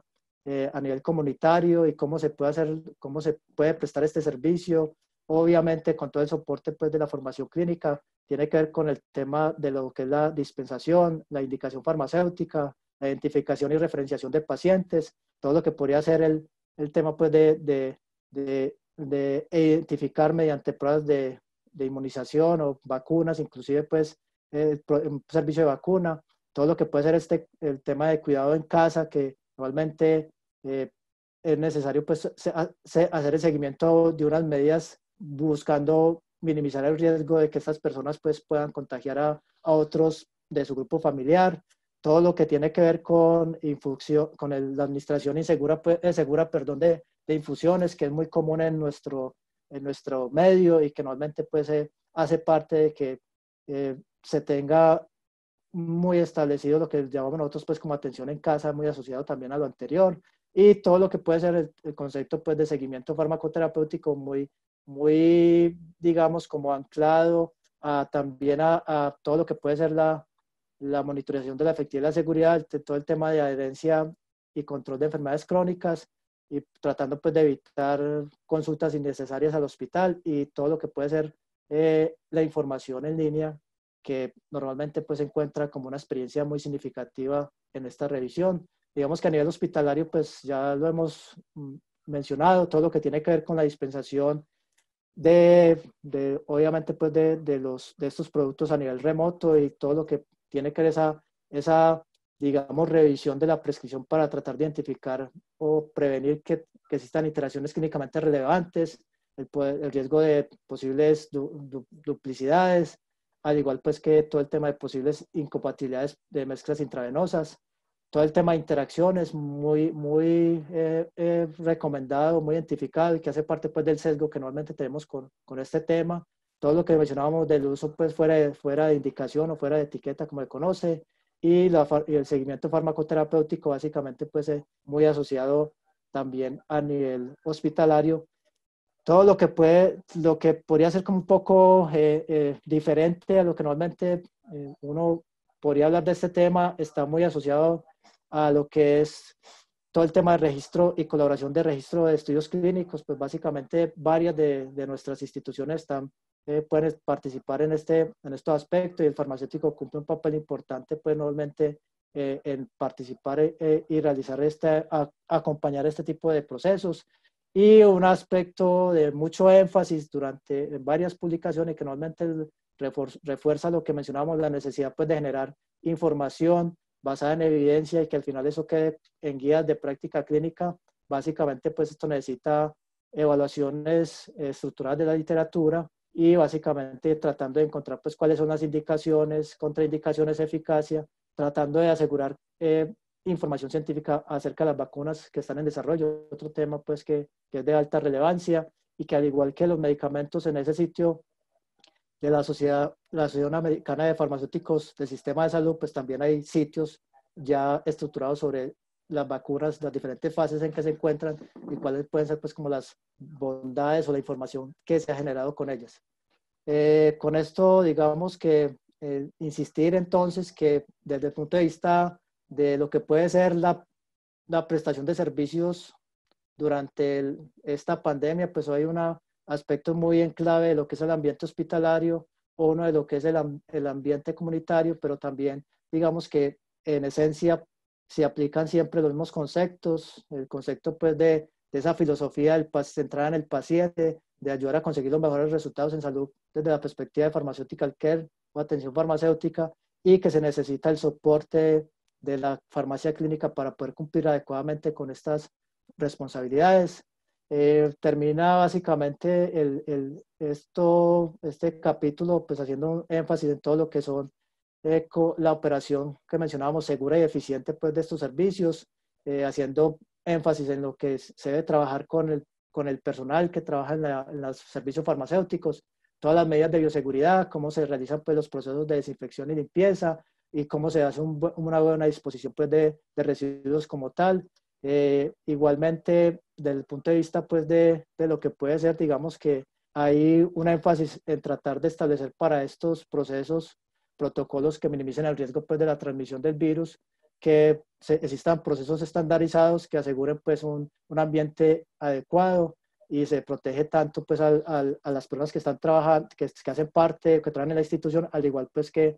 otras personas, muy en clave de disminuir el riesgo de exposición como tal. Con eso entonces termino, básicamente con otra de las reflexiones que está en esa publicación de Alma Mater, que seguramente algunos de ustedes, sobre todo los que son egresados pues, de nuestra universidad o han asistido a algunos de los eventos que realizamos, pues la he utilizado bastante, y aquí creo que nuevamente sí, es necesario volver a hacerlo, y es que creo que en nuestro país, y no solamente uno podría decir que en el país, sino en general en muchas partes del mundo, pero específicamente centrándolo en Colombia, las condiciones extremas existentes nos demandan concentrarnos y valorar lo que tenemos a nuestro alcance para realizar lo que nos corresponde hacer, y que evitemos o minimicemos lo poco que nos hace falta para no hacerlo. Y esta es una invitación muy a tratar de ver siempre lo que tenemos, porque es muy fácil encontrar excusas para no hacerlo. Y obviamente esta pandemia creo que nos hace una exigencia grande de, como lo mencioné, de mucha energía, de mucha creatividad, de mucho trabajo articulado, de encontrar y utilizar eso que tenemos, y que obviamente pues minimicemos esa tendencia tan fácil que es encontrar una excusa para no hacer las cosas. Así que esto es una invitación. Obviamente, si hoy tuviéramos que hacer un capítulo o actualizar este capítulo, puede ser que sufriese algunos cambios, pero digamos que la esencia está muy marcada en generar información que pueda ser útil no solamente pues, para los farmacéuticos de nuestro país, sino para los farmacéuticos de otros países. Muchas gracias nuevamente por la oportunidad, un agradecimiento a la facultad pues, por abrir estos espacios, un agradecimiento a las personas que están conectadas, y obviamente pues atento a las preguntas que normalmente se convierten en provocaciones, motivaciones y en aprendizajes fundamentalmente.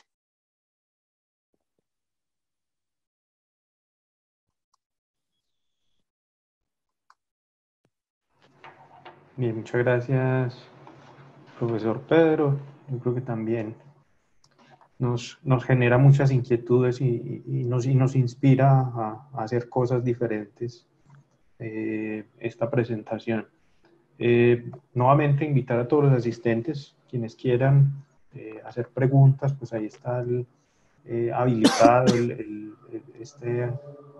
componente de preguntas y respuestas de Zoom.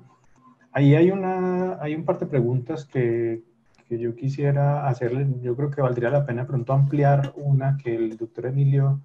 respondió ahí, pero que pregunta Lina Bello, que para Colombia, donde los establecimientos farmacéuticos no cuentan con estos equipos que usted menciona, ¿qué alternativa sugiere? Creo que valdría la pena ampliar un poquito la respuesta, doctor Emilio, si le parece. Sí, claro. Bueno, contamos con que he contado una experiencia nuestra y claro, somos una farmacia que está volcada en eso, pero tenemos muchas farmacias en España que no tienen estos medios que yo he puesto encima de la mesa ni los adquirirán. O sea, lo que sí podemos intervenir es teniendo los datos de los centros de salud, es decir, el hospital, centro de salud de referencia, consultorio que tenga esa persona, pues te puede dar el dato de presión arterial, si es que no es capaz de medirlo, de perfil lipídico, por lo menos el colesterol total, la presión, lo diré, el tabaco que fuma no es fácil y preguntar, para lo que es el cálculo del riesgo cardiovascular, ¿vale? Y hacer el seguimiento. El seguimiento sí depende un poco de nosotros, ¿no? Creo que se centra en las herramientas, o sea, lo que es el dispositivo en sí, que pues, tendrá un coste, que pues, habrá sitios que no lo tengan, pero seguramente en el entorno de esa farmacia o de ese establecimiento habrá centros de salud, clínicas de referencia que sí harán esas pruebas y lo único que está en coordinación a través del paciente o directamente con la farmacia para poder hacer el seguimiento de la prevención cardiovascular, que era el tema que nos ocupaba, ¿no? No sé si consiguió explicar lo que preguntaba. Sí, totalmente de acuerdo. Creo que ese es el sentido de la pregunta. Pues si no tenemos el equipo hay que buscar el dato, ¿cierto? Así es. Bueno, tenemos otra pregunta. Tenemos varias preguntas de María Elena Guillén, desde Perú.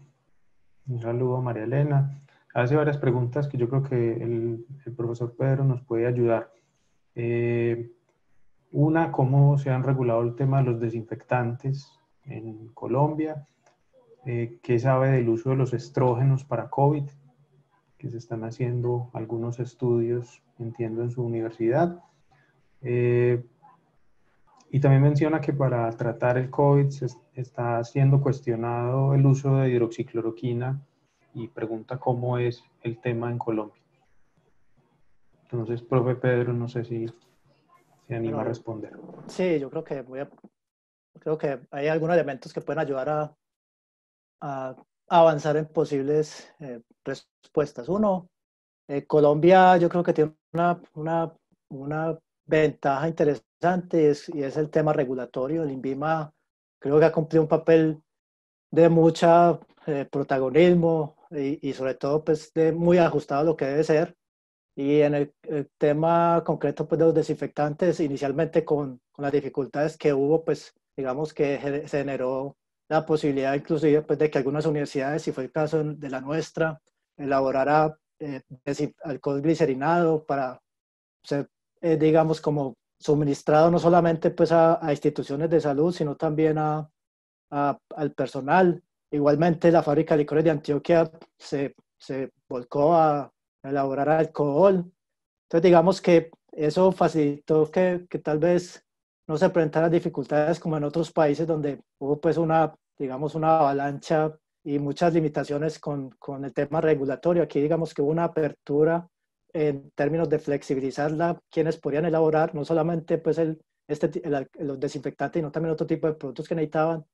Y digamos que se ha vuelto a ir retomando pues el control de este tipo de procesos y cada uno ha vuelto pues como a cumplir sus funciones.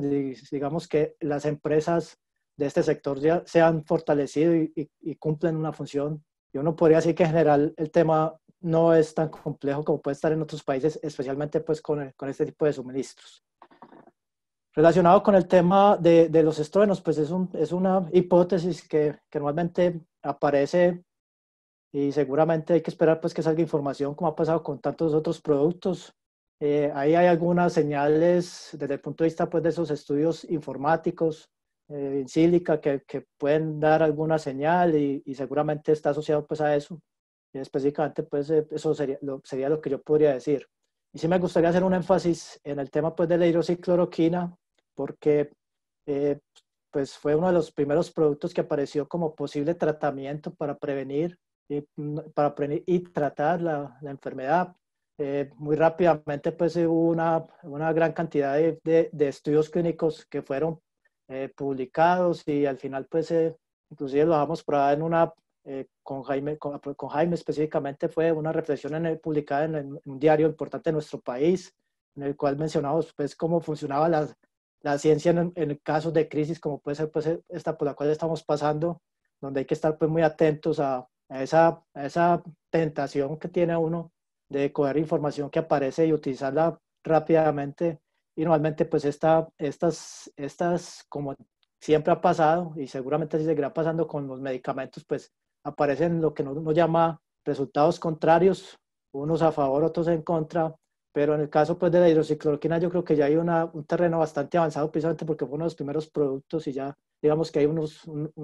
más experiencia, más resultados que muestran que en el tratamiento pues no tiene un papel importante y creo que antier o ayer en una revista pues de alta relevancia como es JAMA o JAMA aparece los resultados desde el punto de vista de prevención y también se encuentra que no hay diferencias pues desde el punto de vista en ese estudio y esto ha llevado a que muchos pues, de esos estudios se terminen de forma temprana porque uno podría decir que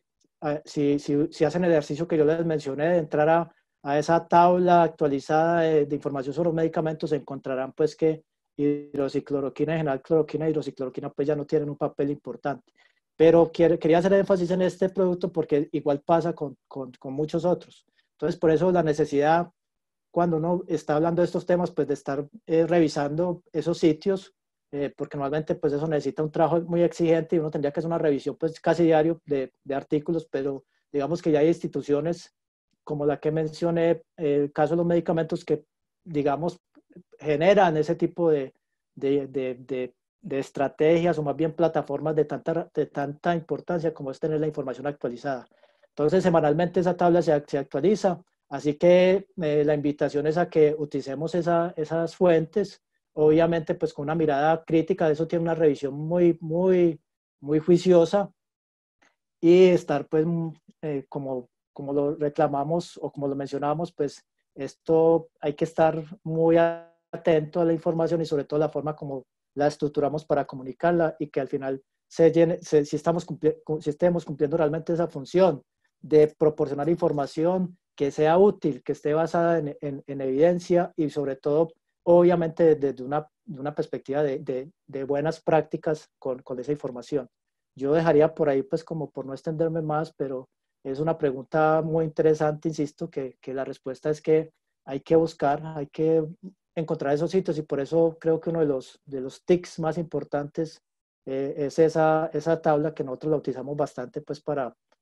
responder algunas de las preguntas que normalmente nos pueden hacer. Es una muy buena fuente para responder adecuadamente. Súper, muchas gracias, profesor Pedro. A continuación, vamos a una pregunta de Margarita Lopera para el doctor Emilio. Ella dice, en cuanto al costo de los servicios prestados en las farmacias comunitarias y las campañas, ¿qué estrategias son viables? Es decir, cobrar por servicio, se diseña un paquete a necesidad, es gratuito. La pregunta que hace Margarita es con relación al costo, obviamente entendiendo las diferencias entre los países, pero yo creo que vale mucho la pena. A ver, hay una premisa, y yo creo que eso es de la condición humana, y es que lo que no se cobra no se valora.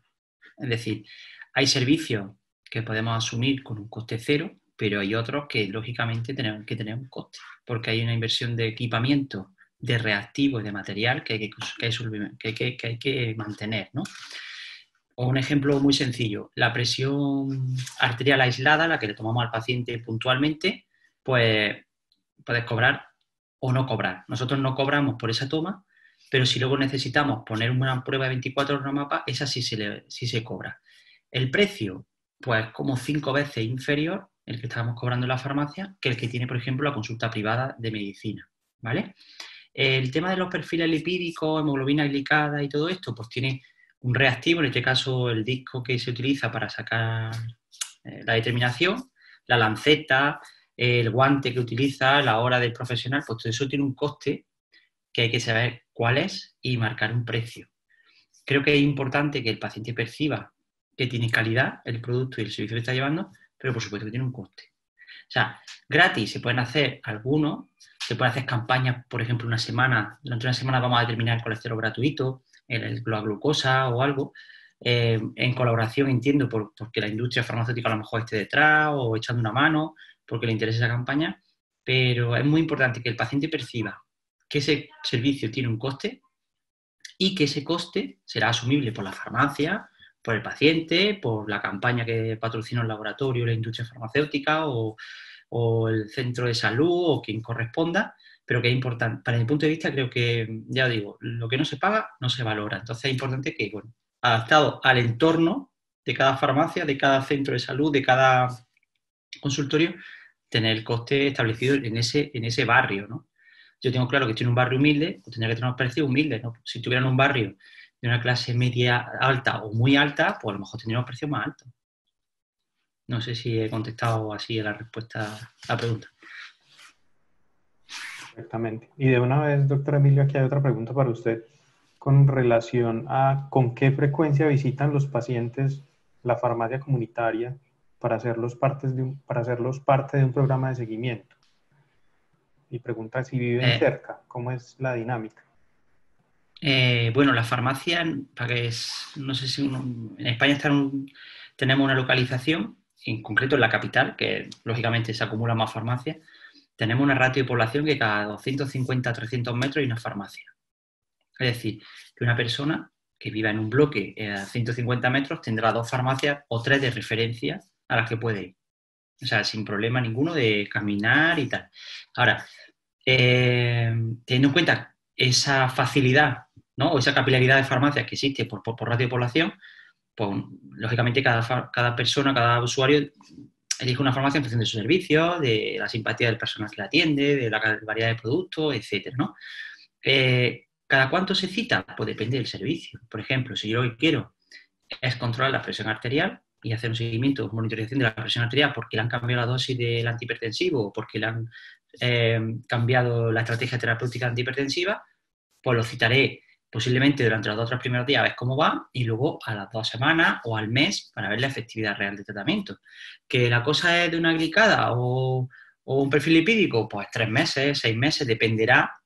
desde que haya un cambio, ¿no? En el caso del tabaco, pues tener una experiencia mucho más corta, porque como consideramos que el paciente necesita más terapia intensiva, digamos, de recuerdo, de refuerzo, casi que a veces mucho más psicológico, pues durante los primeros 15 días vamos a quedar 3 veces con él y luego quedaremos cada 15 días o cada mes, ¿no? Para ver cómo va la monitorización. Y dependerá del servicio en sí, ¿vale? El cálculo del riesgo, pues está claro que si le calculo el riesgo en el momento, como hemos hecho con este caso, en febrero, y luego se lo calculo en agosto, han pasado 6 meses, pero se lo he calculado porque realmente hemos modificado un factor de riesgo a la baja, con lo cual queríamos ver si habían modificado o no. En el momento que vayamos controlando factores de riesgo, se vayan controlando los niveles óptimos que nos establece la guía clínica, que donde debe estar, pues se puede calcular el riesgo.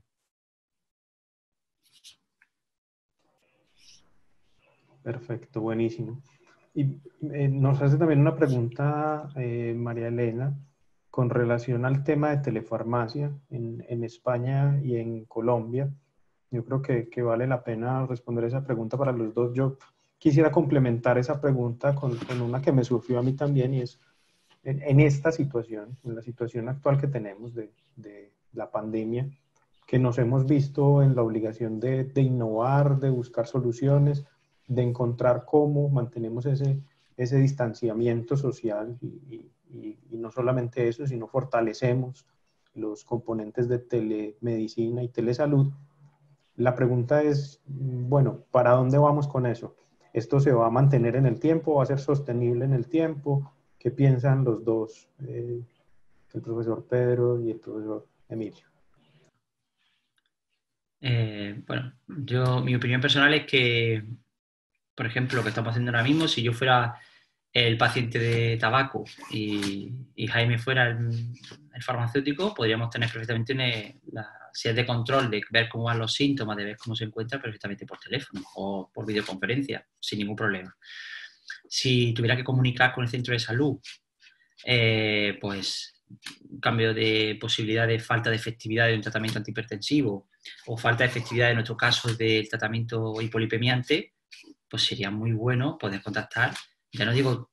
con una videollamada, pero sí con un correo electrónico. Nosotros no tenemos esas herramientas todavía desarrolladas de comunicación con los centros de salud. Sé que están trabajando en ello, pero todavía no las tenemos. Estaría muy bien. Y, por supuesto, consultas de síntomas menores, de síntomas de los que muchas veces el paciente tiene botiquín en casa, pues podrían ser atendidas telefónicamente, ¿no? ¿Cómo? No sé a través de qué, porque las compañías privadas, por ejemplo, pues sí están haciendo ya mucha telemedicina, ¿no? El tema de telefarmacia están desarrollándolo. Yo, por ejemplo, a nivel de primaria nuestra no lo tenemos implementado, ni hay nada que yo conozca que haya que poner ya en marcha, pero que podrían ser unas vías perfectamente válidas pues, con una tecnología como la que estamos utilizando ahora mismo. Para problemas que sean pues, agudos, puntuales, que el paciente tenga botiquín en casa de otras veces y bueno, antes de que se automedique, pues consulta a la farmacia. De hecho, muchas veces llaman por teléfono para ver la dosis que tiene que dar de paracetamol y ibuprofeno a su hijo, que se lo recordemos o que se le han dejado a la abuela y la abuela no sabe qué dosis tiene que darle paracetamol al nieto. Entonces te llaman a la farmacia y bueno, pues se lo dice. Todo eso creo que va por ahí. El futuro está claro que es una tecnología que es sencilla, que es fácil de utilizar y que nos va a tocar trabajarla y bueno, y nos descargará los servicios de salud.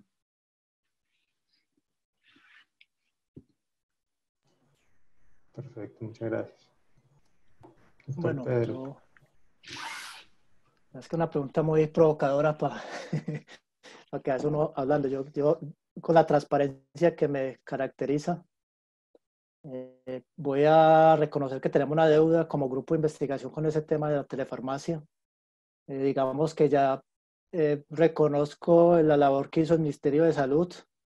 que mediante un convenio generamos creo que un producto muy interesante de propuesta de cómo podría ser la implementación de telefarmacia en el país y que asumimos el compromiso de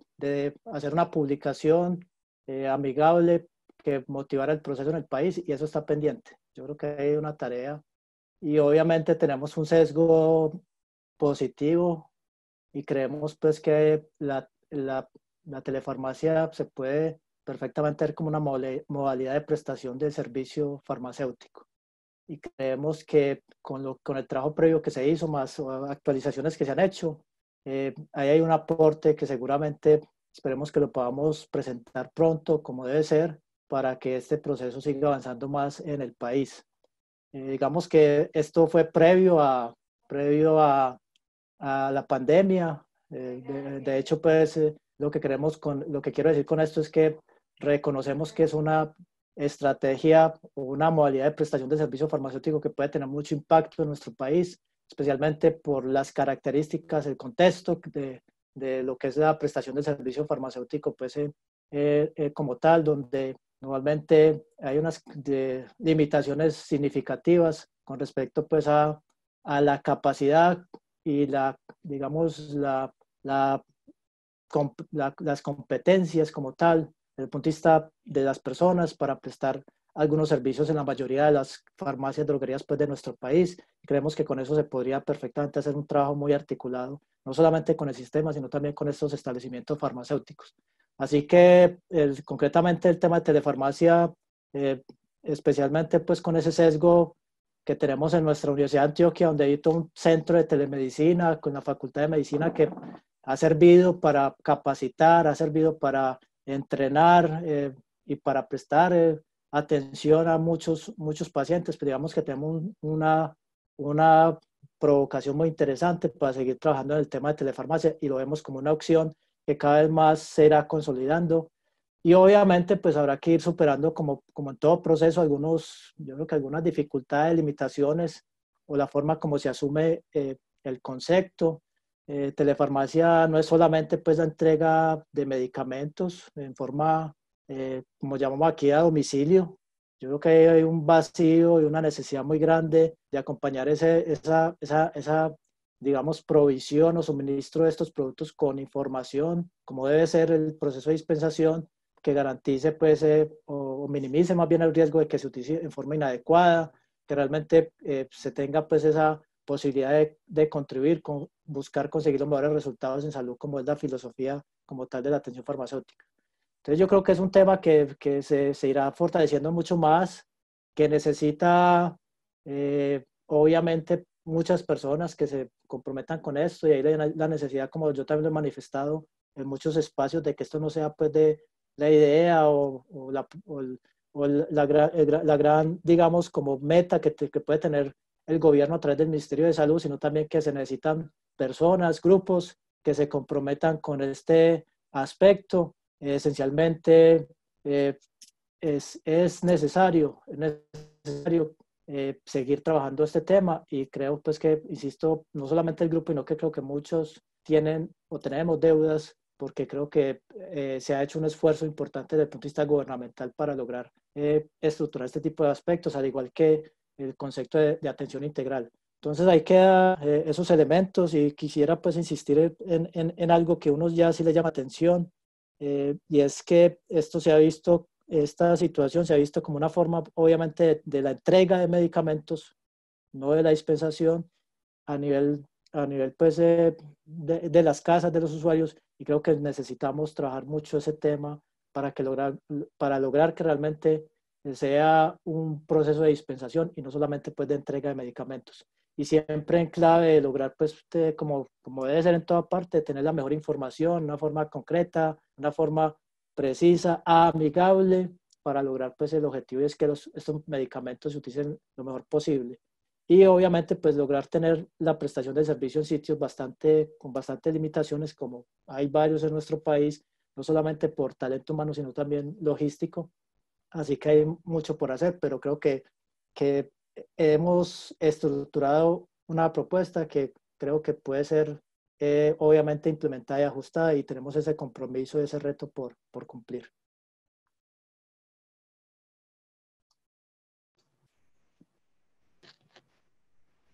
Muchísimas gracias, profesor Pedro.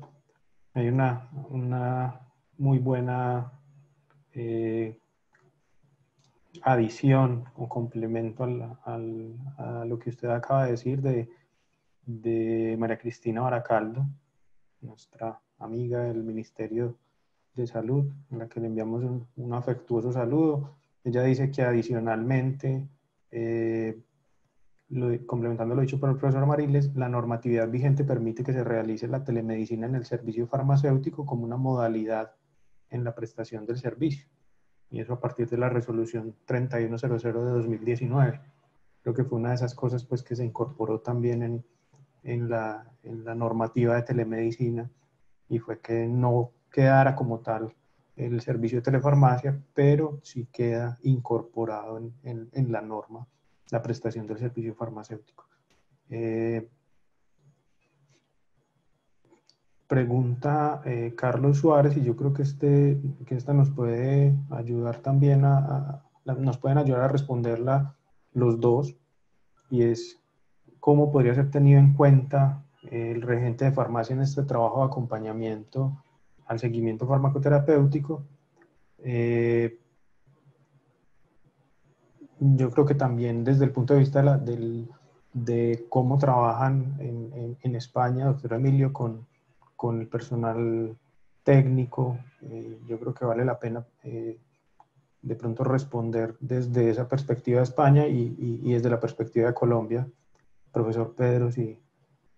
nos ayudan. A ver, entiendo que la pregunta lo que quiere es saber si el regente, en este caso gerente de la farmacia, que en España pues casi siempre o en muchas ocasiones es el titular principal, el dueño,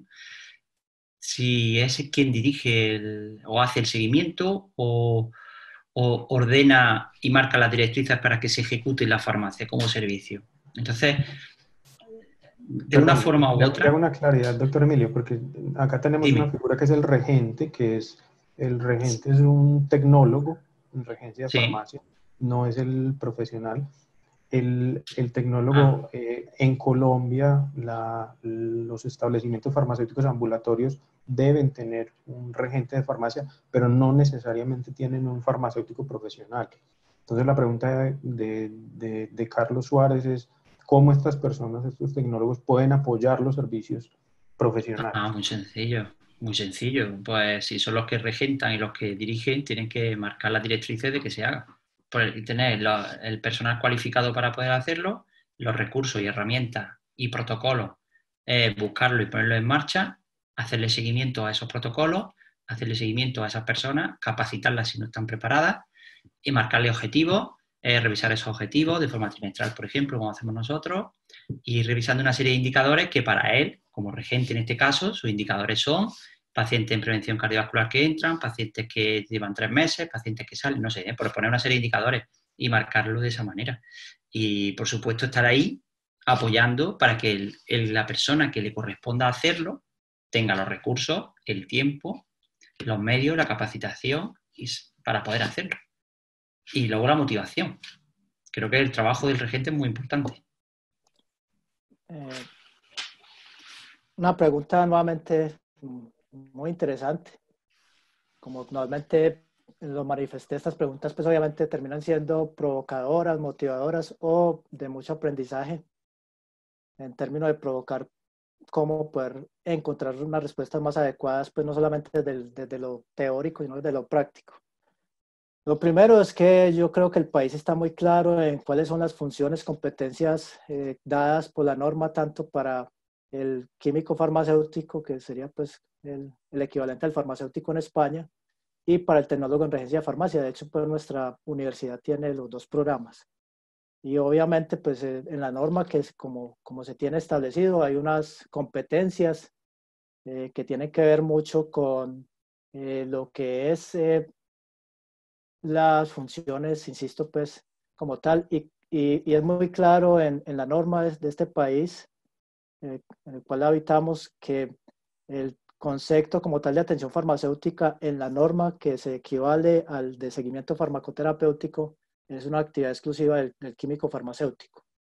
Y eso obviamente pues marca unos retos muy interesantes desde el punto de vista de cómo lograr, utilizando por ejemplo lo que mencionamos con telefarmacia, de que se pueda hacer un acompañamiento, de que un químico farmacéutico entrenado, formado, con unas habilidades dadas desde la formación y desde la práctica pueda acompañar un proceso a nivel distante, utilizando las tecnologías de la información y la comunicación, pues como el concepto global de telefarmacia. Eh, Ahí hay unos aspectos, entonces, desde el punto de vista normativo, legal, que creo pues que por acuerdos y trabajo de mucha gente se logra estructurar pues cuáles son como las funciones, competencias del químico farmacéutico y las del regente de farmacia, tanto en el ámbito ambulatorio como en el ámbito hospitalario. Entonces yo creo que ahí hay un proceso de trabajo articulado, es decir, como regente de farmacia, pues podría haber alguna, o podría haber, no, pues tendría una limitación desde el punto de vista normativo y eso podría tener pues, algún tipo de implicaciones si se hace como tal el seguimiento farmacoterapéutico. Sin embargo, pues hay todo el proceso de dispensación, que creo que el regente de farmacia ahí tiene un papel muy necesario que cumplir. Pues todo el tema de información y educación, donde muy relevante el papel que debe desempeñar todo el proceso de farmacovigilancia, entendido pues como tratar de contribuir con todo lo que es el aspecto de uso adecuado de medicamentos, de identificar posibles eventos adversos, de reportarlos y de tener información sobre lo que ya podemos llamar el perfil de seguridad de los medicamentos. En fin, hay unas funciones muy claras y creo que obviamente, pues como personal de apoyo y que pronto la pregunta también se podría abordar desde el acompañamiento, cuando dice acompañamiento entiendo acompañar al QF, pues nosotros hemos avanzado en alguna experiencia en ese sentido de que digamos como que el regente de farmacia hace una especie de filtro, identificación de necesidades, y esas necesidades pueden estar en clave básicamente de 3 servicios: información, educación, seguimiento farmacoterapéutico o dispensación como tal. Y básicamente cuando el tema es de seguimiento farmacoterapéutico, pues digamos que esa función la asume el químico farmacéutico. Esa es la forma como hemos estructurado en varias empresas gestoras de servicio farmacéutico en este país, como la forma de responder en forma adecuada y aprovechar, digamos, como toda esa potencialidad como tal del regente de farmacia. Y quiero terminar haciendo dos comentarios sobre esta pregunta específicamente, con nuevamente una reflexión que a raíz de un trabajo que estábamos haciendo, pues de una tesis de doctorado que ya terminó, Mauricio Ceballos, básicamente asociado a lo que es el personal farmacéutico en nuestro país. Y aunque esa tesis, el tema es específicamente sobre medicamentos fiscalizados, pues obviamente ahí hay un llamado muy fuerte, y que tuvimos la posibilidad de volverlo como a incorporar dentro de nuestras preocupaciones y ocupaciones, con la situación de lo que son los establecimientos farmacéuticos, pues, en nuestro país, con lo que llamamos farmacias y farmacias droguerías. Y solamente menciono algún dato de esos que creo que van a aparecer, pues, publicados en una revisión un poco a fondo sobre la situación en nuestro país de este tema, que uno podría decir que el químico farmacéutico, obviamente, pues digamos, su papel o su presencia en este tipo de instituciones, pero no alcanza el 5%, creo que es 4%. El regente de farmacia es el 43, 44%. Si uno suma esos dos valores, pues puede decirlo en forma positiva o negativa, de que menos de un 50% está con QF o TRF, o dicho de otra forma, más del 50%, pues digamos que hay una necesidad muy grande de fortalecer, bien sea con procesos de formación, con procesos de empoderamiento y obviamente de certificación, para que realmente existan en esos establecimientos el personal con las capacidades y competencias. Cuando hablaba yo ahorita de competencia, no es de competir uno con otro, sino con la formación y el entrenamiento para construir realmente con lo que debe ser, y es aportar a conseguir los mejores resultados en salud, contribuir a lograr con la información, con lo que se hace, a que realmente esa persona tenga no solamente un producto, sino la información o lo que requiera para lograr, pues, que se cumpla esa función de tener los mejores resultados en salud. Entonces me disculpa por de pronto puede verse como si estuviese evadiendo la pregunta, pero no, creo que es un tema, insisto, de mucho fondo, y tal vez de una forma muy atrevida me tomo tomo el atrevimiento, pues, de hacer algunas reflexiones sobre una pregunta de mucha provocación, de mucha motivación, pero también creo que de muchos aprendizajes que nos faltan hacer en este país asociado a ese tema que lleva mucho tiempo, y de pronto nos concentramos mucho en trabajar con los servicios farmacéuticos dentro del sistema de salud, con los servicios farmacéuticos muy en clave de las empresas o gestores de servicios farmacéuticos, donde hemos logrado estructurar muchos de estos programas, especialmente de seguimiento farmacoterapéutico, y tal vez vamos por esa concentración en esos sitios, olvidando un trabajo de mucho fondo, muy necesario, y que aparece, por ejemplo, cuando se ven esos temas, pues, de errores de dispensación que causan problemas serios, inclusive muertes, y entonces ahí sí volvemos otra vez como a pensar en esa necesidad. Entonces creo que ahí tenemos que hacer un trabajo muy inteligente, como esos mismos adjetivos que colocaba, de inteligencia, de energía, de creatividad, pero sobre todo de trabajo articulado y en lo común. Yo creo que lo común aquí tiene que ser que pensemos cómo podemos que estos establecimientos cumplan esa función que debe ser de contribuir a que se utilicen, o que más bien que se consigan los mejores resultados en salud. Es un tema, insisto, bien interesante, y que seguramente después podremos hacer una actividad, pues, como muy centrada en ese contexto de nuestro país, que nuevamente cuando uno vuelve y escribe y le saca horas, ya no minutos, sino horas, incluso días, para tratar de sistematizar, tratar de encontrar, tratar de estructurar como algo que decir, pues nuevamente termina con esa sensación de que hay un trabajo muy, muy interesante, porque nuevamente los medicamentos, un porcentaje alto de los medicamentos se utilizan en forma ambulatoria, no a nivel hospitalario, no a nivel normalmente pues de todo este proceso que creo que en cierta forma hemos mejorado mucho en el país con la participación ya no solamente pues de unas personas, sino de un colectivo grande que está comprometido con esto. Dejaré ahí por no extenderme más, pero insisto pues con una pregunta muy provocadora, pero creo que hay que ajustarnos mucho a la norma, eso está claramente, está normado, está regulado, está establecido y que creo que lo que hay que buscar es cómo trabajando colectivamente por el bien común podemos lograr hacer propuestas donde todos quedemos trabajando en lo común, no en nuestras diferencias, encontrar caminos para avanzar en este tema tan importante y tan necesario en este país. Muchas gracias, profe. Me va a permitir robarme 5 minutos más. Ya se nos acabó el tiempo, pero en 5 minutos una pregunta final,